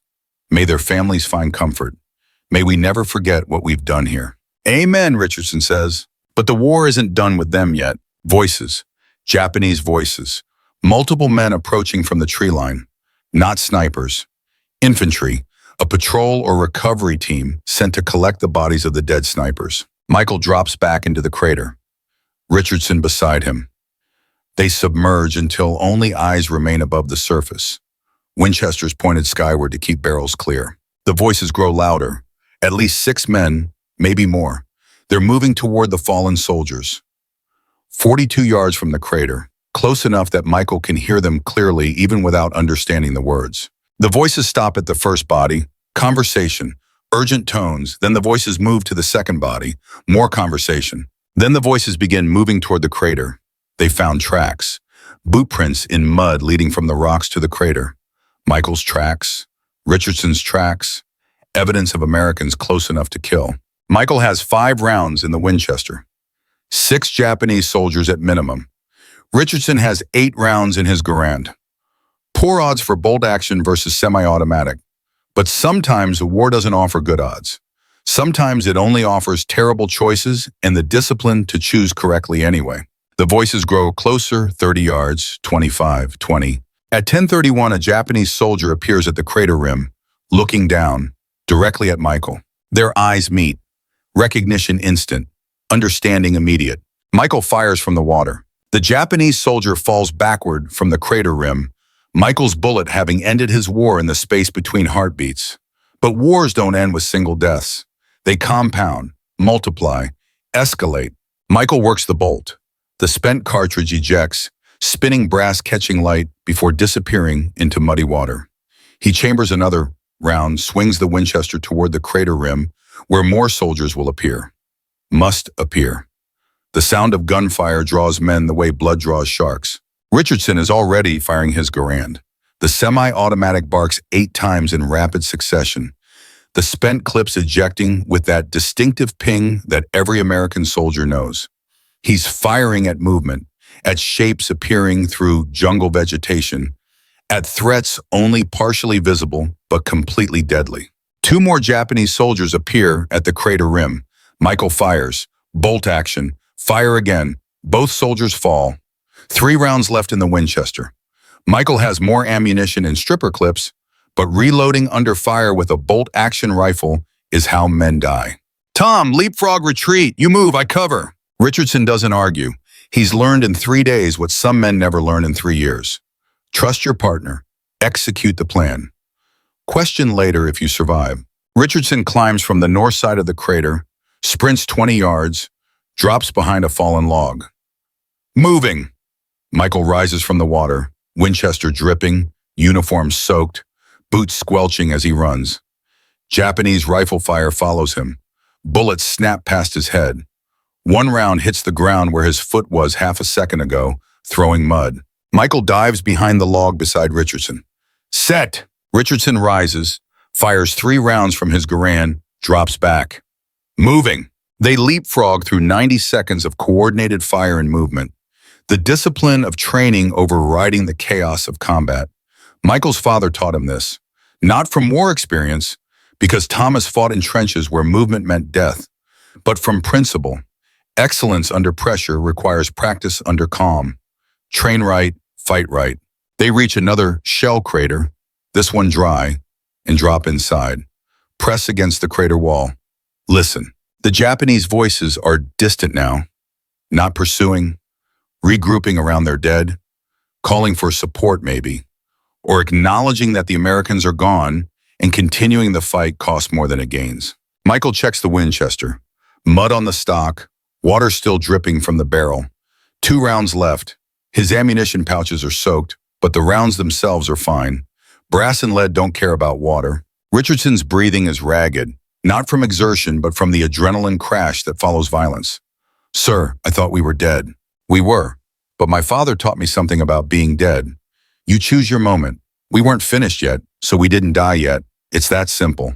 "Nothing about that was simple, sir." Michael allows himself a small smile. "No, but it was necessary. We eliminated 11 snipers who would have killed more Americans. We survived doing it. That's as simple as war gets." They wait 30 minutes before moving. Standard procedure after breaking contact. Give the enemy time to commit to a different plan. When Michael and Richardson finally emerge from the crater, moving northeast toward American lines, the jungle is quiet. Birds sing, insects buzz. The world pretends violence never happened here. At 11:13 hours, they reach the American perimeter. A Marine sentry, one of the last Marines still on Guadalcanal, challenges them. "Halt! Identify!" Second Lieutenant Brennan, 132nd Infantry, Corporal Richardson, coming from Sniper Operations Point Cruz Groves. The Marine lowers his rifle, studies their mud-soaked uniforms, the Winchester in Michael's hands, the 1,000-yard stare both men carry. "You boys look like you've been through hell." "Just work," Michael says. "We need to report to battalion headquarters." The Marine directs them through the perimeter. Other soldiers stop to watch the muddy lieutenant and his corporal pass. Word is spread through the division. Brennan with the mail-order rifle. The man who killed 11 Japanese snipers in 4 days. The college boy who proved mockery wrong through excellence. But Michael doesn't acknowledge the stares. Doesn't nod or smile or show any recognition that he's done something noteworthy. His father taught him this too. Excellence doesn't advertise. It simply is. Captain Hayes meets them outside battalion headquarters. His face shows something Michael hasn't seen before. Not respect exactly. Something deeper.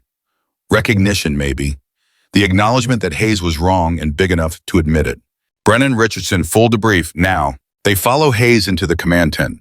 Colonel Winters is there, along with Major Carson from Division Intelligence. Maps cover the table. Aerial photographs of Point Cruz Groves show the banyan trees where 11 Japanese snipers no longer operate.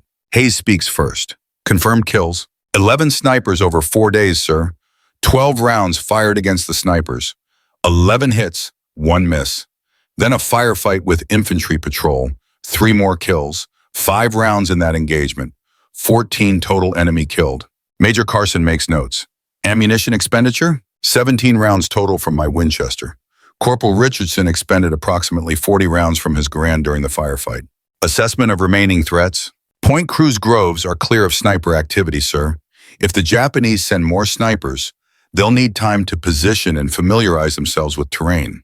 We've established dominance in that operational area. Colonel Winters has been quiet, but now he speaks. Lieutenant, do you know what you've accomplished? We eliminated a tactical threat, sir. You did more than that. You proved that individual excellence still matters in modern warfare. The Army is moving toward mass production, standard equipment, identical training. But you've shown that there's still room for the craftsman, the specialist, the man who does one thing better than anyone else. Hayes adds, Division wants to expand your operation. 14 Springfield rifles with unertl scopes are available. 40 men qualified as expert marksmen. Colonel Winters has requested you train them. Build a sniper section. Can you do it? Michael looks at Richardson. They're thinking the same thing. Training isn't about mechanics. It's about philosophy. About building men who can kill with honor and carry the weight without breaking. About passing forward what Thomas Brennan passed to Michael. Sir, Corporal Richardson and I can do it, but I have conditions. Hayes frowns. Lieutenants don't dictate conditions to captains. But Winters nods. State them. First, I keep the Winchester. It's not about the rifle being better. It's about honoring the covenant my father gave me. Second, Corporal Richardson is promoted to sergeant and designated my co-instructor. He teaches fundamentals. I teach philosophy. We work as a team. Third, the men we train aren't just learning to shoot. They're learning to carry what shooting means. That requires time and patience and methods that don't match standard Army doctrine. Winters smiles. Your father would be proud. All 3 conditions approved. You have 1 week to prepare curriculum. Training starts February 1st. They're dismissed. Outside the command tent, Richardson stops Michael. Sir, did you just volunteer us for the hardest job in the Army? I volunteered us for the most important job. Teaching isn't about creating more killers, Tom. It's about creating more craftsmen. Men who understand that excellence honors sacrifice. Men who kill when they must and honor what they've done. That's what my father gave me. That's what we'll give them. That evening, Michael sits in his tent with his journal open and the Winchester across his knees. He writes slowly, carefully, knowing these words matter. January 24th, 1943. 11 confirmed sniper kills over 4 days. 3 infantry kills during escape. 14 Japanese soldiers dead by my hand, by Richardson's hand, by our hands together. I honor each one by remembering, by writing, by making sure their deaths meant something. Tomorrow we begin teaching others. Tomorrow my father's lessons become a tradition larger than one man, one rifle, one war. This is how we carry weight, by sharing it, by making sure the next generation understands. Excellence, honor, legacy. TB taught me, I teach others. The covenant continues, MB. The training begins February 1st, 1943.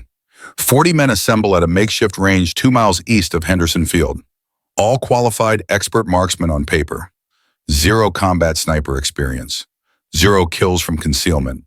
They range from 19 to 33 years old, farm boys and city boys, college educated and high school dropouts, united only by the ability to shoot straight and the willingness to learn. Michael stands before them with Richardson at his side.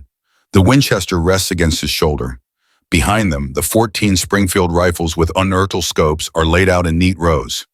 Beautiful weapons, accurate weapons, but tools are only as good as the men who use them. Gentlemen, Michael begins, his voice carrying authority earned through blood rather than rank. You're here because you can shoot, but shooting is only half of sniping. The other half is something the Army doesn't teach and most men don't understand. You're going to learn how to kill. More importantly, you're going to try and learn how to live with killing, how to honor what you do, how to carry the weight. He pauses, letting the words settle. My father was Sergeant Thomas Brennan, 77th Division, Meuse Argonne Offensive. He taught me that a rifle is a covenant between you and God. Every shot you take carries weight. In war, that weight is a man's life. Every man you kill will haunt you. If he doesn't, you've lost your humanity. Some of the men shift uncomfortably. This isn't the speech they expected. They expected tactics, techniques, the mechanics of long-range killing. Michael is giving them something harder. Truth. I'm going to teach you 3 things: how to kill, when to kill, and how to carry the weight of killing. The Army will teach you tactics. I'm teaching you honor. Sergeant Richardson will teach you fundamentals. I'll teach you philosophy. Together we'll make you craftsmen. Michael holds up his father's dog tags. The metal catches morning light. These remind me why I do this. Not for glory, not for count. For the men who can't fight back. For the soldiers on both sides who die because war is war. Every Japanese sniper I killed deserved a clean death. Quick. Professional. I owed them that much. They were soldiers like me. Someone's son. Someone's father. I took them from this world, so the least I could do was take them cleanly. That's what excellence means in war. It's not about glory. It's about honoring the terrible thing you have to do. The 40 men are quiet now, understanding something fundamental has shifted. They came here to learn to kill. They're being taught how to be human while killing. There's a difference, and the difference matters. Richardson steps forward. Gentlemen, we're going to start with fundamentals, but not the fundamentals you think. First fundamental, after every training shot, you acknowledge the target. You say out loud, target at whatever distance. I honor this shot by making it clean. Some of you will think this is silly. Do it anyway, because when that target becomes a man, when you see his face through your scope and know you're about to end someone's son, you'll need the discipline of honoring that moment. Start building that discipline now. A hand raises. Private Danny Kellerman from Ohio, young and eager. Sergeant, won't that make us soft? Thinking too much about the enemy? Michael answers before Richardson can. Private, thinking about the enemy is what keeps you human. Not thinking about him is what makes you a killer instead of a soldier. There's a difference. Killers end lives and feel nothing. Soldiers end lives and feel everything. The pain, the guilt, the necessity, all of it. The mark of a good soldier isn't that he can kill without feeling. It's that he can kill while feeling and still function, still lead, still protect the men who depend on him. The training runs 6 days a week for 3 weeks.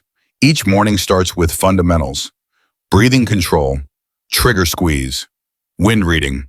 The Springfield rifles weigh 11 pounds with the unertl scopes, heavier than the Garand, heavier than Michael's Winchester. The weight makes them stable but tiring to hold for extended periods. Richardson teaches them to use available support: rocks, logs, sandbags. The jungle rarely offers perfect shooting positions. Snipers must adapt to terrain, create stable platforms from whatever materials are available.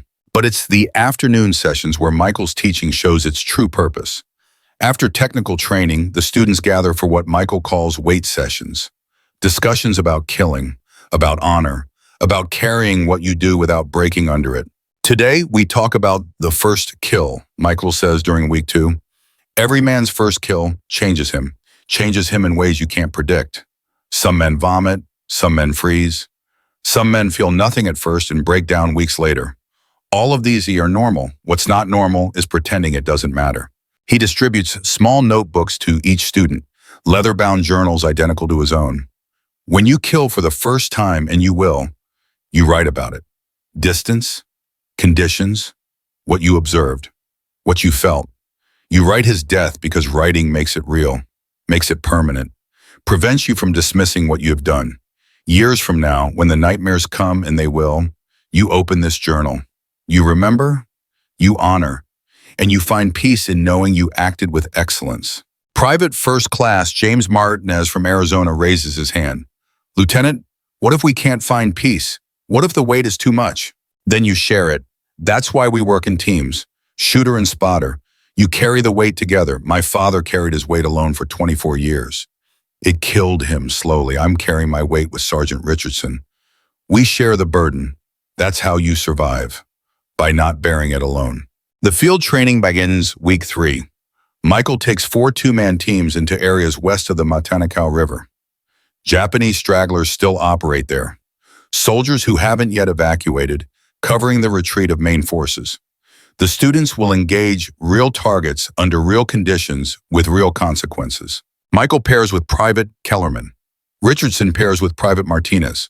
2 other instructors from the battalion, men Michael has trained personally, lead the remaining teams. At dawn on February 7th, they set up on high ground overlooking trails the Japanese use for resupply. Michael positions Kellerman behind the Springfield, takes position beside him with binoculars. At 07:20, a Japanese soldier appears on the trail, 320 yards out. Walking point for what might be a larger patrol or might be a solo resupply runner. Michael whispers, "Danny, he's yours." Kellerman's breathing accelerates. His hands grip the Springfield too tight. Classic stress response. Michael has seen it before in himself, in Richardson, in every man who faces that first moral threshold. "Danny, breathe. Find your center. This man is a soldier doing his duty. You're a soldier doing yours. Make it clean. Make it quick. Honor him by excellence." Kellerman settles. His breathing slows. Through the binoculars, Michael watches the Japanese soldier stop, scan the terrain, completely unaware that death watches from 300 yards away. The Springfield fires. The sound rolls across the valley. The Japanese soldier drops instantly. Clean kill, center mass, textbook shooting. But Kellerman doesn't celebrate, doesn't cheer, doesn't do anything except set the rifle down and vomit into the grass. Michael lets him finish, offers his canteen. Rinse, spit, breathe. Kellerman does, his face pale, his hands shaking. "Sir, I'm sorry. Stop. You did exactly what you should do. You took the shot clean. You killed him quick. And now you're feeling what that means. This is right, Danny. This is human. If you didn't throw up, I'd worry about you. How long until it stops hurting?" It doesn't stop. It changes. Becomes something you carry rather than something that crushes you. But only if you honor it, only if you write it down, remember it, make it mean something. Michael hands Kellerman his journal. Write his death, honor him, then we continue. Kellerman writes with shaking hands. When he finishes, Michael reads the entry. February 7th, 1943, first kill, 320 yards, Japanese soldier on trail. I made it quick. I hope that matters. DK. Good, Michael says. Now you're a sniper. Not because you killed, because you honored what you did. That night, all 6 students who killed that day sit together. Michael and Richardson lead what becomes a ceremony of sorts. Each man speaks about his kill. Each man reads his journal entry. Each man acknowledges that he's crossed a line that can't be uncrossed. Michael ends the session with words from his father. We don't celebrate. We acknowledge. Big difference. What you did today was necessary. Tomorrow, more men might need to die. That's war. But how we wage war defines who we are. Excellence honors sacrifice. Remember that, live that, teach that to whoever comes after you. Over the next 12 days, the sniper section operates continuously. By February 9th, they've killed 74 Japanese soldiers. Conservative count. Only confirmed kills where the body could be observed. 0 American casualties during sniper operations. The success rate is unprecedented in the Pacific Theater. Division headquarters officially recognizes the unit. Colonel Winters recommends Michael for a Bronze Star. Captain Hayes, who mocked the Winchester 4 months ago, now requests Michael remain with the 132nd permanently as Sniper Section Commander.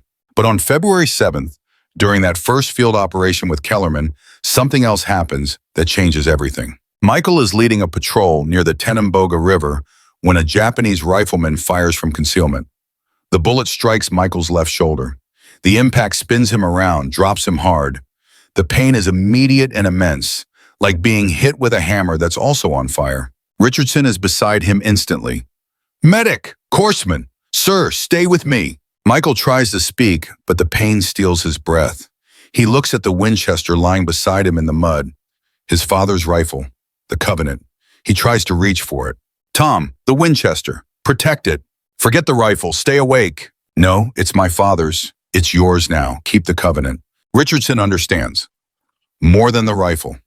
The responsibility, the legacy, the weight of teaching others what Thomas Brennan taught Michael. You're not dying, sir. I won't let you. The corpsman arrives, examines the wound. Clean through. Missed the bone. You're lucky, Lieutenant.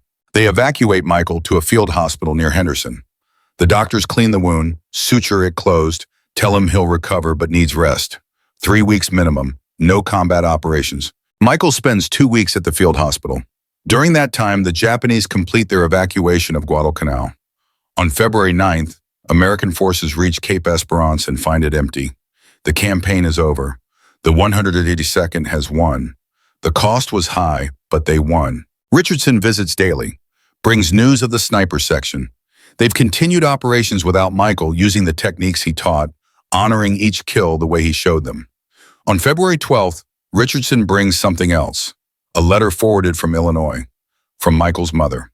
Michael opens it with his good hand, the left arm in a sling. Inside is another letter, his father's handwriting, dated January 1942. The letter Thomas wrote before he died, the one his mother promised to deliver when Michael needed it most. Michael reads it 3 times, tears forming despite himself. The words are exactly what he needs, exactly what his father knew he'd need. The letter ends with, when you come home, and you will, pass it on. That's how we honor those who didn't return. Your father, Thomas Brennan. Richardson sees the tears, doesn't comment. Some things are too sacred for words. Instead, he sits beside Michael's cot in comfortable silence. 2 brothers who've shared killing and survival and the weight of both. Finally, Michael speaks. Tom, I need you to do something for me. Anything, sir. Stop calling me sir. When we're alone, when it's just us, you call me Michael. We're past rank now. We're brothers. Richardson nods. All right, Michael, what do you need? I need you to continue the training. I need you to take what I've taught you and teach the next group. Because orders came through yesterday. I'm being reassigned. Something in Burma, something classified. I leave in 3 weeks. Burma? Richardson's face shows concern. That's Merrill's Marauders country. Long-range penetration, months in the jungle. I volunteered. After reading my father's letter, I understand something. The Winchester isn't just a rifle. It's a symbol. Excellence matters. Honor matters. Passing knowledge to the next generation matters. I need to test that in the worst conditions possible. Burma will be that test. And the Winchester? Comes with me. But Tom, promise me something. If I don't come back, you become the teacher. You pass on what my father gave me. You keep the covenant alive. Richardson promises. What else can he do? The weight they share isn't just personal anymore. It's generational. A tradition that must survive beyond individuals. By March 1943, Michael is on a transport heading west across the Pacific. The Winchester is packed in a waterproof case. The Lyman Alaskan scope is wrapped in oilcloth. His journal contains entries for 14 kills on Guadalcanal. His shoulder heals slowly but properly, and his father's letter stays in his breast pocket next to his heart. The transport reaches India on April 3, 1943. Michael and 200 other officers receive briefing on their assignment. They're joining a new unit, 5,307 men total. The unit has no official designation yet, but the men call themselves Merrill's Marauders. Long-range penetration tactics, jungle survival, operations without supply lines, deep behind Japanese lines in Burma. Michael is assigned to the 2nd Battalion as rifle platoon leader. His role isn't officially listed as sniper. The Army still doesn't have formal sniper positions in its table of organization. But battalion command knows about Guadalcanal. They know what Michael did with the Winchester. They understand what he brings. The training in central India runs through fall 1943. Heat, humidity, dense vegetation. Terrain preparation for Burma, which will be worse. Steeper mountains, heavier rainfall. An enemy that knows the ground better than any American force. Michael modifies the Winchester for the Burma mission. The Lyman Alaskan scope, while excellent, weighs 12 ounces. He replaces it with a Weaver 3D, same 2.5 power magnification, 8 ounces lighter. He also replaces the wooden stock with a synthetic version. Total weight drops from 9 pounds 12 ounces to 8 pounds 14 ounces. Not much, but over a 2-week patrol carrying 60 pounds of equipment, every ounce matters. The Marauders enter Burma in February 1944. Their mission, advance through northern Burma and capture the Myitkyina airfield. The airfield is critical for Allied supply routes into China. Japanese forces control the area with approximately 4,000 troops. The Marauders will approach overland through terrain the Japanese consider impassable for large forces. Mountains, rivers, dense jungle, no roads, limited trails. The force carries all supplies on their backs or with pack mules. No motorized transport, no artillery support, just rifles and mortars and the ability to move fast through impossible terrain. The march begins February 24th. The first week covers 83 miles through mountainous jungle. Men collapse from exhaustion. Malaria cases increase daily. Pack mules struggle with terrain. Several must be shot when they break legs on steep descents. By March, the battalion has covered 217 miles. They've engaged Japanese forces 12 times. Small skirmishes, ambushes, quick firefights followed by rapid withdrawal. The Marauders aren't meant to hold ground. They're meant to move, harass, cut supply lines, create chaos behind Japanese positions. Michael uses the Winchester 3 times during the march. Once at 412 yards against a Japanese officer directing troops at a river crossing. Once at 380 yards against a machine gun position. Once at 290 yards against a sniper who pinned down a Marauder patrol. 3 shots, 3 kills. But Michael realizes something during those 3 months in Burma. The Winchester, perfect for Guadalcanal's coastal groves and clear sightlines, is poorly suited for Burma's dense jungle.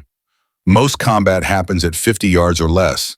Firefights in vegetation so thick you can barely see 30 feet. The Winchester's precision matters less than the Garand's rapid fire. The march to Myitkyina takes 3 months. By late May, the Marauders have covered over 700 miles. They've lost more men to disease than combat. Malaria, dysentery, typhus. The unit that entered Burma with 5,307 men is down to fewer than 3,000 effectives. On May 17th, they capture Myitkyina airfield. The operation succeeds. But the cost has been severe. The unit is combat ineffective. Too many casualties, too many sick, too much time in the jungle without rest or proper medical care. Michael survives the Burma campaign.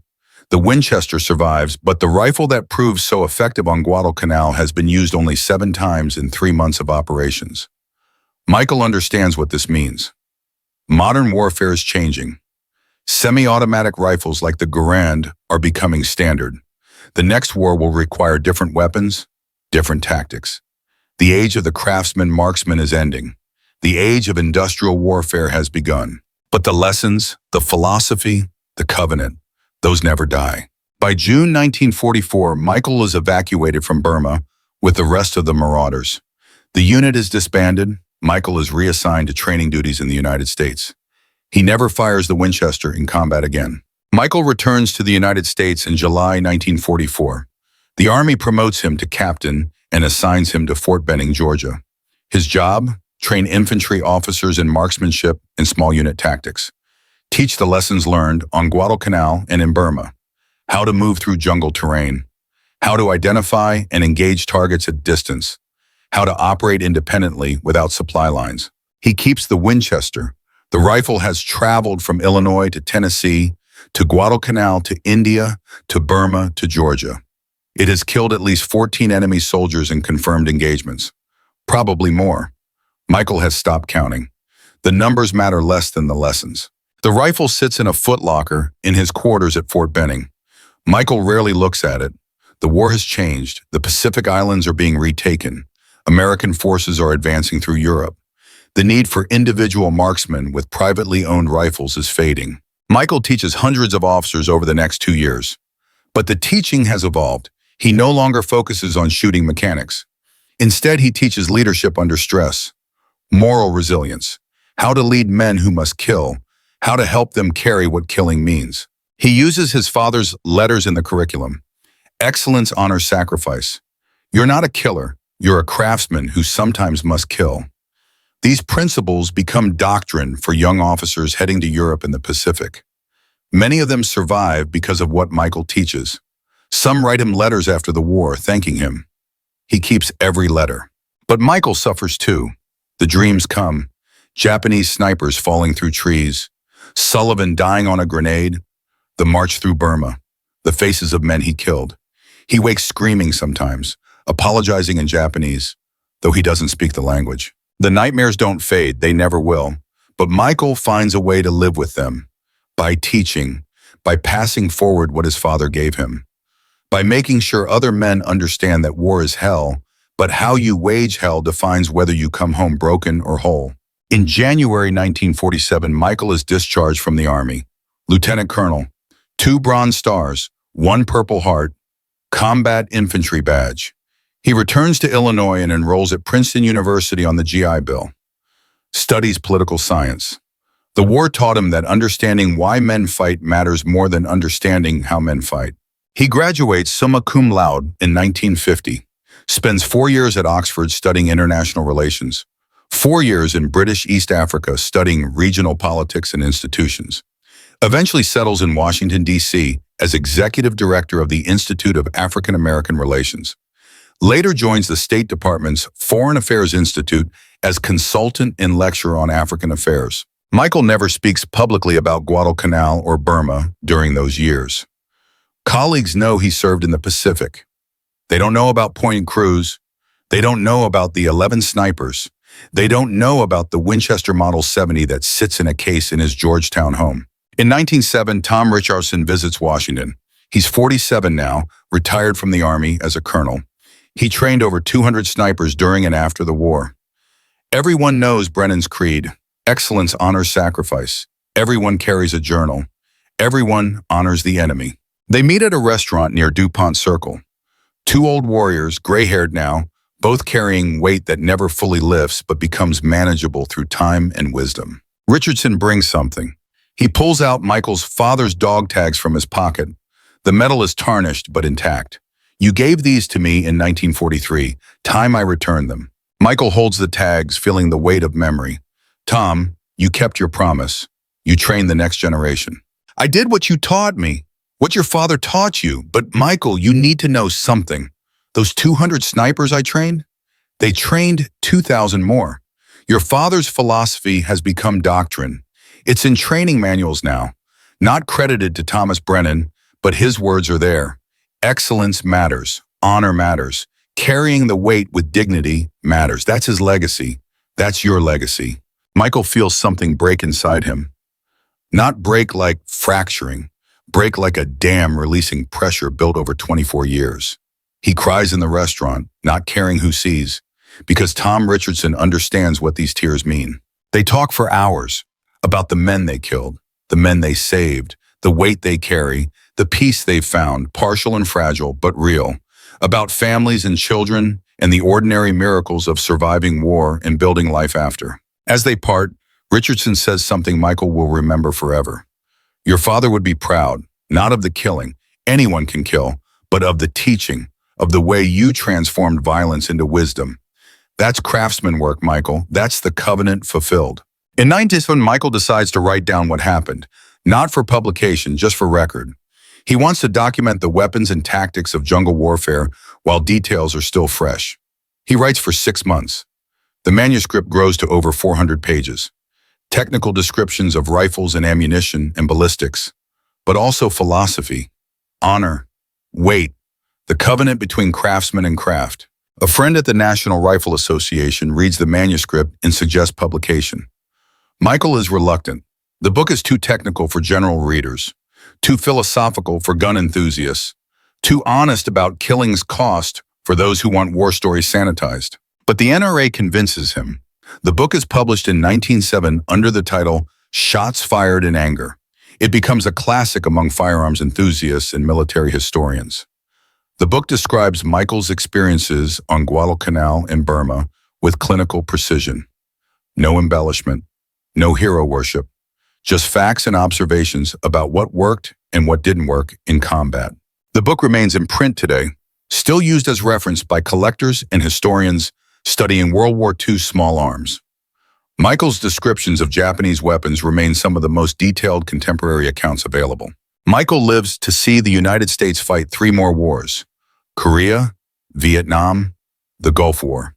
He watches rifle evolution from the Garand to the M14 to the M16. He watches sniping become a formal military specialty with dedicated training and equipment. He watches the lessons of World War II being relearned and refined by new generations of soldiers. In the 1990s, Michael speaks occasionally at military history conferences. Students ask about Guadalcanal, about the 11 snipers, about carrying the weight of killing. His answers are consistent. The most important lesson my father taught me was this: you're not a killer. You're a craftsman who sometimes must kill. Never forget the difference. Killers end lives and feel nothing. Craftsmen end lives and feel everything, then transform that feeling into wisdom. That's how you honor the dead, by becoming worthy of surviving them. One exchange at a 1995 conference becomes famous among military historians. A young Marine asks, "Sir, how do you cope with killing?" Michael's answer, "You don't cope, you honor." Big difference. Coping implies you're trying to forget. Honoring means you never forget, but you transform the weight into wisdom, and you transform wisdom into teaching. That's how we heal, by preventing the next generation from bearing the burden alone. In 2000, Michael donates the Winchester to the National Firearms Museum in Fairfax, Virginia. He includes his father's dog tags, his journal, Thomas Brennan's letters. The display case is simple but profound. Winchester Model 70, Lyman Alaskan scope, Griffin and Howe mount. And on the stock, still legible after 61 years, the inscription, Excellence Honor Sacrifice, TB 39. The museum curator asks what he wants people to know. Michael's answer is immediate, that it's not about the rifle, it's about the lessons. My father passed them to me, I passed them to others. That's the point. Legacy isn't what we own, it's what we give. Michael Brennan dies peacefully on January 3, 2009. He's 90 years old, surrounded by former students, their students, descendants of the tradition Thomas Brennan began in an Illinois field in 1938. Tom Richardson is there, 88 years old, holding Michael's hand. Michael's final words, "Tom, did we do right?" Richardson's answer, "We did, Michael. We honored them, all of them." Michael's last breath, "Good. Tell the next generation, honor the craft." The funeral is held at Arlington National Cemetery. Full military honors, over 200 attendees, former students, their students.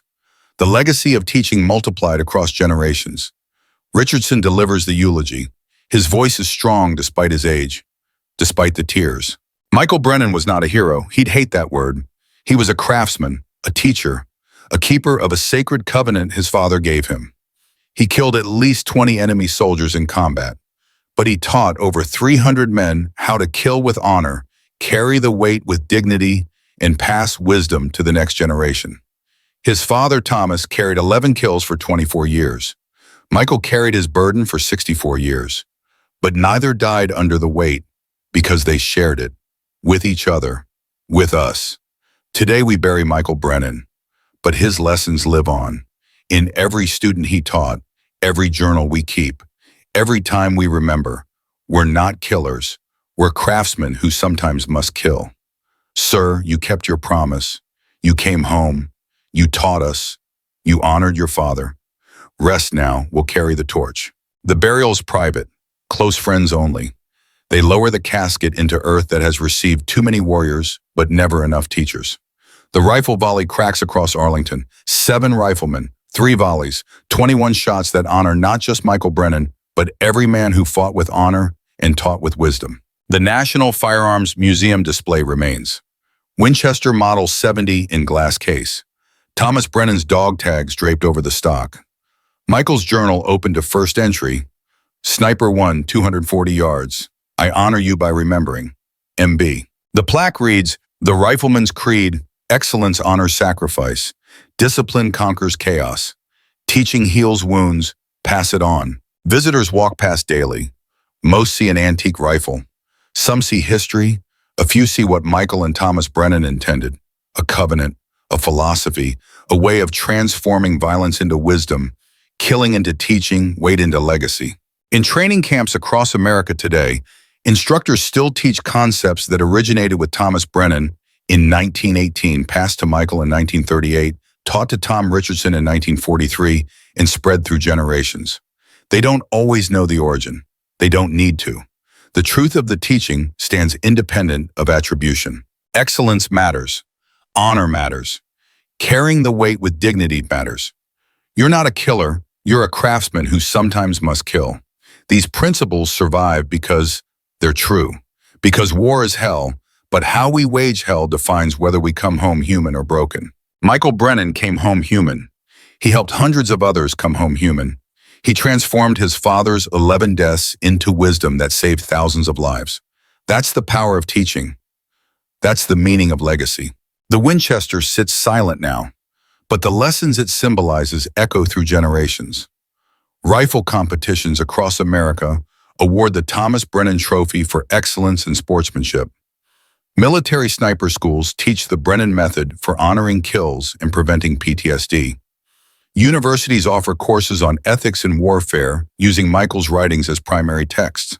The mail-order rifle that was mocked became legendary, not because it was the best rifle, but because it represented something larger.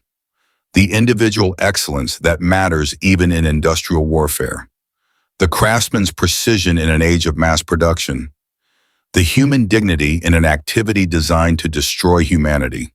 Thomas Brennan never knew his son would fulfill the covenant so completely. Never knew his lessons would spread so far. He died thinking he'd passed his burden to one man. Instead, he started a tradition that transforms warriors into teachers, violence into wisdom, death into life. That's the rifleman's creed, not a set of shooting positions, not a list of tactics, but a philosophy, a way of carrying what war demands without losing what makes us human. Excellence honors sacrifice, not because killing is excellent, but because honoring what you do transforms necessary violence into conscious choice. And conscious choice, executed with skill and carried with dignity, is what separates soldiers from killers, craftsmen from butchers, men from machines. Michael Brennan, 1918 to 2009. He was 27 when he killed 11 Japanese snipers in 4 days. He was 90 when he died, having taught hundreds, influenced thousands, and left a legacy that will outlive everyone who knew him. That's what matters, not the 11 kills, not the bronze stars, not the rifle in the museum. What matters is the teaching, the wisdom, The way he took his father's burden and transformed it into something that heals rather than destroys. The way he honored the terrible things he did by making sure other men could do them without losing themselves. The way he proved that excellence in war isn't about body count. It's about how you carry the counting, how you remember, how you honor, how you teach. The Winchester Model 70 will sit in that museum for decades, maybe centuries, long after everyone who knew Thomas or Michael Brennan has died. Long after the last man who trained under the Brennan method has passed. The rifle will remain as testament to something simple and profound. One man can make a difference, not by killing more than others, but by teaching better, by honoring deeper, by carrying weight with greater dignity, by transforming violence into wisdom and wisdom into legacy. That's the rifleman's creed. That's what Thomas Brennan taught his son in an Illinois field in 1938. That's what Michael Brennan taught hundreds from 1943 to 2009. That's what continues today in every soldier who honors his kills, every sniper who journals his shots, every teacher who passes knowledge forward with the understanding that excellence honors sacrifice. The mail-order rifle that was mocked became legendary. The farm boy who was doubted became a teacher. The covenant between father and son became a tradition spanning generations. And war, terrible as it is, became an opportunity to prove that humanity survives even the most inhuman activity. Not by denying what we do, but by honoring it, by carrying it, by transforming it into something worthy of the sacrifice it demands. Michael Brennan kept his promise. He came home, he taught others, he honored his father, and in doing so he showed us all that the weight of war can be carried with dignity, that killing can be done with honor, and that even in violence, craftsman's excellence matters. The Winchester sits silent. The covenant continues. The rifleman's creed lives on. Excellence honors sacrifice. Pass it on. The end.